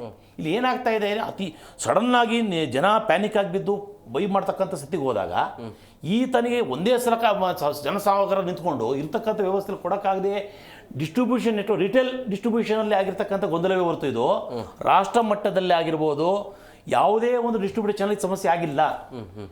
ಯಾವುದೇ ದೇಶ ಆಗಲಿ 2 ತಿಂಗಳು 60 ದಿವಸದಿಂದ 90 ದಿವಸದ ತನಕ ಸ್ಟಾಕ್ ಇಟ್ಕೊಂಡಿರ್ತಾರೆ. ಇವತ್ತು ಕೂಡ ಪ್ರೈಮ್ ಮಿನಿಸ್ಟರ್ ನೆನ್ನೆ ಸಭೆಯಲ್ಲಿ ಹೇಳಿದ್ದಾರೆ 60 ದಿವಸದವರೆಗೂ ಕೂಡ ನಮ್ಮ ಹತ್ರ ಸ್ಟಾಕ್ ಇದೆ. ಎರಡನೇದಾಗಿ ಮುಂಗಡವಾಗಿ ಕೊಡ್ತೀವಿ. ಮುಂಚೆ ಎಲ್ಲ RTGS ಮಾಡಬೇಕಿತ್ತು. ಅಂದರೆ ಜನ ಪ್ಯಾನಿಕ್ ಆಗಿದಾರಂತನ? ಅಲ್ಲ, ಜನ ಪ್ಯಾನಿಕ್ ಆಗತ್ತಾರೆ, ಅದು ಸಹಜ. ಏನಾಗುತ್ತೆ, ಈಗ ಉದಾಹರಣೆಗೆ ಬಟ್ ಹೋಟೆಲ್ಗಳು ಯಾಕೆ ಕ್ಲೋಸ್ ಆಗಿವೆ? ಅಲ್ಲ, ಹೇಳ್ತೀವಿ ಹೋಟೆಲ್ಗಳಿಗೂ ಕೂಡ ಏನು ಪ್ಯಾನಿಕ್ ಆಗ್ತಾರೆ ಅಂದರೆ, ಉದಾಹರಣೆಗೆ ಅವನು ಒಂದು ಪ್ರಿಪರೇಷನ್ ಪ್ಲಾನ್ ಇರುತ್ತೆ ಅವನಿಗೆ. ನನಗೆ 3,000 ಸಿಲಿಂಡರ್ ಇರುತ್ತೆ, ದಿನಕ್ಕೆ 2 ರಿಂದ 3 ಸಿಲಿಂಡರ್ಗಳು 10 kg 30 kg ಯೂಸ್ ಮಾಡ್ತೀನಿ ಅಂತಕ್ಕಂಥದ್ದು ಇರುತ್ತೆ. ಅದಕ್ಕೆ ತಯಾರಾಗುವಂಥ ಮ್ಯಾನ್ ಪವರ್ ಇಟ್ಕೊಂಡಿರ್ತಾನಂತ. ಆದರೆ ಅವನಿಗೆ ಭಯ ಏನಾಯಿತು, ಮುಂದೆ ಅದನ್ನೇ ಹೇಳಿದ್ರೆ ಆಂಟಿಸಿಪೇಷನ್ನು. ಈ ಕರೋನಾದಲ್ಲಿ ಆಯ್ತಲ್ಲ, ಕರೋನಾದಲ್ಲಿ ಯಾಕೆ ಪ್ಯಾನಿಕ್ ಆದ್ರು ಜನ ಅಂತ ಅಂದರೆ, ಮುಂದಾದರೆ ಮುಂದೆ ಸಿಗದೆ ಹೋದರೆ ಅಂತ ಸ್ಟಾಕ್ ಮಾಡಕ್ಕೆ ಹೋಗ್ತಾನೆ. ಅವ್ರು ರಿಸ್ಕ್ ಬೇಡ ಅಂದ್ಬಿಟ್ಟು ಏನು ಮಾಡ್ತಾರೆ, ರಿಸ್ಕ್ ತೊಗೊಳಕ್ಕೆ ಹೋಗಲ್ಲ, ಜಾಣ ಹೆಜ್ಜೆಗಳನ್ನ ಇಡ್ತಾ ಹೋಗ್ತಾನೆ. ಅವ್ರು ಕಡಿಮೆ ಕಡಿಮೆ ಮಾಡ್ದ, ಮೆನು ಕಮ್ಮಿ ಮಾಡ್ಕೊಂಡ. ಅವ್ನು ಜಾಸ್ತಿ ಜನ ಅವಶ್ಯಕತೆ ಒದ್ದಾಡೋದು ಬೇಡ, ನಾವು ಎಷ್ಟು ಬೇಕು ಅಷ್ಟೇ ಬಿಸ್ನೆಸ್ ಮಾಡೋಣ, ತನ್ನ ನಿರೀಕ್ಷೆ ತನ್ನ ಲಿಮಿಟೇಷನ್ಸ್ ಆಫ್ ಪ್ರೊಡಕ್ಷನ್ ಕಮ್ಮಿ ಮಾಡೋಣ, ಪ್ರೊಡಕ್ಷನ್ ಕೆಪಾಸಿಟಿ ಕಮ್ಮಿ ಮಾಡೋಣ ಅಂತ ಹೋದ. ಕೆಲವುಗಳು ಏನು ಮಾಡಿದ್ರು, ಆಲ್ಟರ್ನೇಟಿವ್ ಇಲ್ಲದೆ ತಗೋತರು. ಇಲ್ಲಿ ರಿಟೇಲ್ ಮಟ್ಟದಲ್ಲಿ ಆಲ್ಟರ್ನೇಟಿವ್ ಇಲ್ಲದೆ ಇರ್ತವ್ರು, ಈ ಸೌದೆ ಒಲೆಗಳಿಗೆ ಅವಕಾಶಕ್ಕೆ ಇಲ್ಲದೆ ಇರ್ತವರು, ಮೆನುಗಳನ್ನ ಕಮ್ಮಿ ಮಾಡೋಕ್ಕಾಗಲ್ಲ ಅಂತವರು ಅವ್ರು ಅನಿವಾರ್ಯವಾಗಿ ಕ್ಲೋಸ್ ಮಾಡ್ಕೊಂಡೋದ್ರು. ಬಿಟ್ಟರೆ ಅದು ಒಂದೇ ರೀಸನ್ ಅಲ್ಲ, ಅಂತಾರಾಷ್ಟ್ರೀಯ ಮಟ್ಟಕ್ಕೆ ಹೋಟೆಲ್ ಕ್ಲೋಸ್ ಮಾಡ್ಬಿಡ್ತಾ ಇರ್ತಕ್ಕಂಥದ್ದು. ಅದು ನಾವು ಸುಮ್ಮನೆ ಹೇಳ್ಬೋದು ಅಷ್ಟೇ, ಬಟ್ ವಾಸ್ತವ ನೆಲೆಗಟ್ಟಿನಲ್ಲಿ ಅದು. ಯಾಕೆ ನಾನು ಇಡೀ ದೇಶದಲ್ಲಿ ನೋಡ್ಬೇಕು, ನೀವು ಬರೀ ಕರ್ನಾಟಕ ಒಂದೇ ಅಲ್ಲ, ಇಡೀ ದೇಶ ನಾರ್ತ್ ಇಂಡಿಯಾಗೆ ನಾನು ಕೂಡ ಈಗ ಕಳೆದ ವಾರದಿಂದ ನಾನು ನಾರ್ತ್ ಇಂಡಿಯಾದಲ್ಲಿ ಬಿಸ್ನೆಸ್ ಪರಗುತ್ತಾ ಇದ್ದೀನಿ. ನಾವು ಅಲ್ಲಿ ಎಲ್ಲ ದೊಡ್ಡ ದೊಡ್ಡ ಗ್ರೂಪ್ಗಳು, ಹೋಟೆಲ್ ಗ್ರೂಪ್ಗಳು ನಡೀತಾನೆ ಇದೆ. ಶರವಣ ಗ್ರೂಪ್, ಯಾವ್ಯಾವ ಗ್ರೂಪ್ಗಳು ಇದಾವೆ ನಾವು ನೋಡ್ತಾ ಇದೀವಲ್ಲ, ಅಲ್ಲಲ್ಲೇ ಆಗಿದೆ. ಆಗ ಭಾರತದ ದೊಡ್ಡ ದೇಶದಲ್ಲಿ ಸಹಜವಾಗಿ ಈ ಥರದ ದೊಡ್ಡ ದೊಡ್ಡ ಹೋಟೆಲ್ಗಳಿಗೆ ಸಮಸ್ಯೆ ಆಗ್ತಾ ಇಲ್ಲ. ಸಣ್ಣ ಪುಟ್ಟ ಅಂಗಡಿಯನ್ನು ಇಟ್ಕೊಂಡಿದ್ರೆ ಅವರಿಗೆ ಸಿಲಿಂಡರ್ ಸಿಗ್ತಾ ಇಲ್ಲ. ಅದು ಡಿಸ್ಟ್ರಿಬ್ಯೂಷನ್ ಅಲ್ಲಿ ಸಮಸ್ಯೆ ಇರೋದಿಲ್ಲ ಅಂದರೆ, ಡಿಸ್ಟ್ರಿಬ್ಯೂಟರ್ ನೆಟ್ವರ್ಕಲ್ಲಿ ತನ್ನ ಸ್ವಾರ್ಥ ಕೊಡ್ತಕ್ಕಂಥವ್ರಿಗೆ ಯಾರೋ ಒಬ್ರಿಗೆ ಇನ್ಫ್ಲೂಯೆನ್ಸ್ ಬಂತು ಅಂತ 2 ಕೊಡೋ ಕಡೆ 20 ಕೊಡುವಂಥದ್ದು, ಹಂಗೆ ಆಗ್ತಾ ಇದೆ. ಅಥವಾ ಬ್ಲ್ಯಾಕ್ ರೇಟಲ್ಲಿ ಬ್ಲ್ಯಾಕಲ್ಲಿ ಮಾರ್ಕೊಡ್ತಕ್ಕಂಥ ಒಂದು ಈ ಪರಿಸ್ಥಿತಿ ದುರ್ಲಾಭವನ್ನು ಪಡಿತಕ್ಕಂಥ ಒಂದು ವಂಚನೆಯ ಮನಸ್ಸು, ಈ ಥರದ ಕಾರಣಗಳಿಗಾಗಿ ನಮಗೆ ಕಾಣೋ ರೀತಿಯಲ್ಲಿ ಪ್ಯಾನಿಕ್ ಆಗಿ ಕಾಣಿಸ್ತಾ ಇದೆ ಹೊರತು ವಾತಾವರಣ. ಒಂದು ಭಾರತ ದೇಶದ ಆಡಳಿತ ವ್ಯವಸ್ಥೆಯನ್ನು ಮತ್ತು ಯುದ್ಧದ ಪರಿಸ್ಥಿತಿಯನ್ನು ಗಮನ ಇಟ್ಕೊಂಡ್ರೆ ಅದು ನೇರವಾಗಿ ಅದು ಈಕ್ವೇಟ್ ಆಗಲ್ಲ ಅನ್ನೋದು ನನ್ನ ಅಭಿಪ್ರಾಯ. ಸಿ ಇಕ್ಕಟ್ಸನ್ ಸ್ವಲ್ಪ ಡಿಫ್ರೆಂಟ್ ಇರುತ್ತೆ. ಪಾಯಿಂಟ್ ಏನಂದರೆ, C LPG is a problem. ಯಾಕೆ ಅಂದರೆ 50% ಅಷ್ಟು ನಾವೇ ನಮ್ಮ LPGನ ಪ್ರೊಡ್ಯೂಸ್ ಮಾಡ್ತೀವಿ. LPGಗಿಂತ ನಾವು ಇದನ್ನು ನಾವೇನಪ್ಪ CNG ಗೇಲ್ ಪ್ರೊಡ್ಯೂಸ್ ಮಾಡ್ತೀವಿ. 50% ಅಷ್ಟು ನಮ್ಮ ಆಯಿಲ್ ಬರ್ತಿದೆ. ಸಿ ಪ್ರಶ್ನೆಗಳು ಕೇಳೋದು ಸುಲಭ. ಯಾವತ್ತು ಸಮಸ್ಯೆ ಆದಾಗ ಮಾತ್ರನೇ ಒಬ್ಬರು ಯೋಚನೆ ಮಾಡ್ತಾರೆ ಹೊರತು ಯಾರು ಈ ಥರದ ವಾರ್ ಆಗುತ್ತೆ ಅಂದ್ಬಿಟ್ಟು ಪ್ರೆಡಿಕ್ಟ್ ಮಾಡಿರಲಿಲ್ಲ.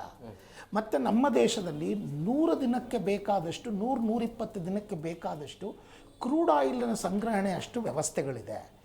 LPG ಸ್ಟ್ರಕ್ಚರ್ ಮಾಡೋದರಲ್ಲಿ ಒಂದು ಪ್ರಾಬ್ಲಮ್ ಇದೆ. ಯಾಕೆಂದರೆ LPGನ ಕ್ರೋಢೀಕರಿಸಿ ಅದನ್ನು ಸ್ಟೋರ್ ಮಾಡೋ ಮೆಕ್ಯಾನಿಸಮ್ ಬೇರೆ. ಆದ್ದರಿಂದ ಅದಕ್ಕೋಸ್ಕರ ಇವತ್ತವರೆಗೂ ಅದನ್ನು 25 days to 30 days ಮಾಡಿದ್ದಾರೆ. ಫ್ಯೂಚರಲ್ಲಿ ಇದು ಮಾಡಬಹುದು. ಯಾತಕ್ಕೆ? ಈಗ ಇಂಡಿಯಾ ಹೇಳ್ತಾ ಇದೆ ನಮ್ಮಲ್ಲಿ ನಾವೇ 50% ಅಷ್ಟು ನಾವು ಮಾಡ್ತಾ ಇದ್ದೀವಿ. ಇನ್ನು 50 ನಮ್ಮ ಇಂಡಿಯಾಗೆ ಬೇಕಾಗಿರೋದು ಪ್ರತಿದಿನ 80-90 ಮೆಟ್ರಿಕ್ ಟನ್ ಅಷ್ಟು ಆಫ್ LPG ಗ್ಯಾಸ್ ಬೇಕು. ಇನ್ನು ಸಿಂಪಲ್ ಹೇಳಬೇಕು ಅಂದರೆ 2 ಶಿಪ್ಪು ಕ್ರೂಡ್ ಆಯಿಲ್ ನಮಗೆ ಬಂತು ಅಂದರೆ ಇಡೀ ದೇಶಕ್ಕೆ 1 ದಿನದ್ದೇ ಸರಬರಾಜು ಆಗ್ತಿತ್ತು. ಈಗ ಎಲ್ಲಿ ಸಮಸ್ಯೆ ಆಗ್ತಾ ಇದೆ? ಯಾಕೆ ಅಂದರೆ ಎಲ್ಲೋ ಒಂದು ಕಡೆ 30-40% ಆಫ್ ಡಿಮಾಂಡ್ ನಿಲ್ತಾ ಇದೆ. ಸರ್ಕಾರದ ಮೂಲ ಉದ್ದೇಶ ಏನಿದೆ ಅಂದರೆ ಜನಗಳಿಗೆ ತೊಂದರೆ ಆಗೋದು ಬೇಡ, ಹೋಟೆಲ್ ವ್ಯಾವಹಾರಿಕವಾಗಿ ತೊಂದರೆ ಆಗೋದಿದ್ರೂ ಪರವಾಗಿಲ್ಲ, ಅಲ್ಲಿ ಕಮ್ಮಿ ಡಿಮಾಂಡ್ ಕೊಡೋಣ, ಜನಗಳಿಗೆ ಪ್ಯಾನಿಕ್ ಬರೋದು ಬೇಡ ಅಂದ್ಬಿಟ್ಟು ಡೊಮೆಸ್ಟಿಕ್ ಸರ್ಕ್ಯುಲೇಷನನ್ನು ಇಂಟ್ಯಾಕ್ಟಾಗಿಟ್ಟು ಕಮರ್ಷಿಯಲ್ ಇಂಡಸ್ಟ್ರಿಯಲ್ ಯೂಸ್ಗೆ ಏನಿದೆ, ಕಮರ್ಷಿಯಲ್ ಯೂಸ್ಗೆ ಏನಿದೆ ಅದನ್ನು ಟೈಟ್ ಮಾಡ್ತಾ ಇದ್ದಾರೆ. ತುಂಬ ಹೋಟೆಲ್ಗಳು ಏನು ಮಾಡ್ತಾ ಇದ್ದಾರೆ ಅಂದರೆ ಎಲ್ಲರೂ ಈ ಡೊಮೆಸ್ಟಿಕ್ ಸಿಲಿಂಡರನ್ನೇ ಹೋಟ್ಲಿಗೆ ಉಪಯೋಗಿಸ್ತಿದ್ರು. ಈ ಡೊಮೆಸ್ಟಿಕ್ ಸಿಲಿಂಡರ್ ಉಪಯೋಗಿಸ್ತಾ ಇದ್ದಿದ್ದು ಏನಾಗ್ತಿತ್ತು, ಅವ್ರಿಗೊಂದು $1,000 $2,000 ಕೊಟ್ಬಿಟ್ಟು ಇಸ್ಕೊಂಡು ಮಾಡ್ತಿದ್ರು. ಈಗ ಏನಾಗಿದೆ, ಸರ್ಕಾರ ಎಲ್ಲ ಕಡೆ ಕಡಿವಾಣಗಳಾಗ್ತಾ ಇದೆ, ಇಂಥದ್ದೆಲ್ಲ ನೀವು ಕೊಡೋಕ್ಕಿಲ್ಲ ಅಂತ. ಇದೇ ಸಿಲಿಂಡ್ರು ಇವಾಗ ಬ್ಲ್ಯಾಕ್ನಲ್ಲಿ 5,000 6,000ಕ್ಕೆ ಹೋಗ್ತಿದೆ.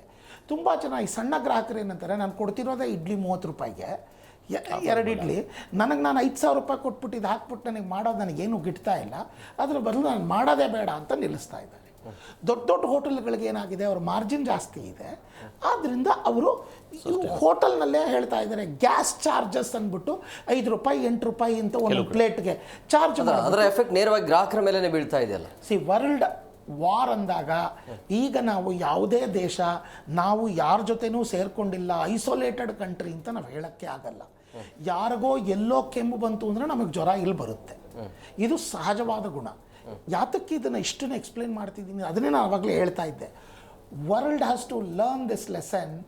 ಈಗ ಯಾವುದೇ ಒಂದು ಬಲವಾದ ದೇಶ ನನ್ನ ಹತ್ರ ವೆಪನ್ ಇದೆ, ಇದಿದೆ, ನಾನು ನಿನ್ನ ಮೇಲೆ ದಬ್ಬಾಳಿಕೆ ಮಾಡ್ತೀನಿ ಅನ್ನೋದನ್ನು ಆಗಲ್ಲ ಅನ್ನೋದು ಇರಾನ್ ಮತ್ತು ರಷ್ಯಾ ವಾರ್, ಅಮೇರಿಕಾ ಮತ್ತು ಇರಾನ್ ವಾರ್ ತೋರಿಸ್ಕೊಟ್ಟಿದೆ ವರ್ಲ್ಡ್ಗೆ.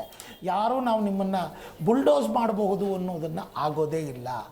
ನಮ್ಮ ದೇಶಗಳಾದರೂ ಒಂದು ಸುಭಿಕ್ಷವಾದ ದೇಶ, ನಮ್ಮಲ್ಲಿ ನಾವೊಂದು ಟ್ರಾಪಿಕಲ್ ರೀಜನ್ನಲ್ಲಿ ಇರೋದ್ರಿಂದ ನಮ್ಮಲ್ಲಿ ಅಗ್ರಿಕಲ್ಚರಲ್ ಪ್ರಾಡಕ್ಟು ಎಲ್ಲ ನಾವೇ ಬೆಳೀತಾ ಇದ್ದೀವಿ.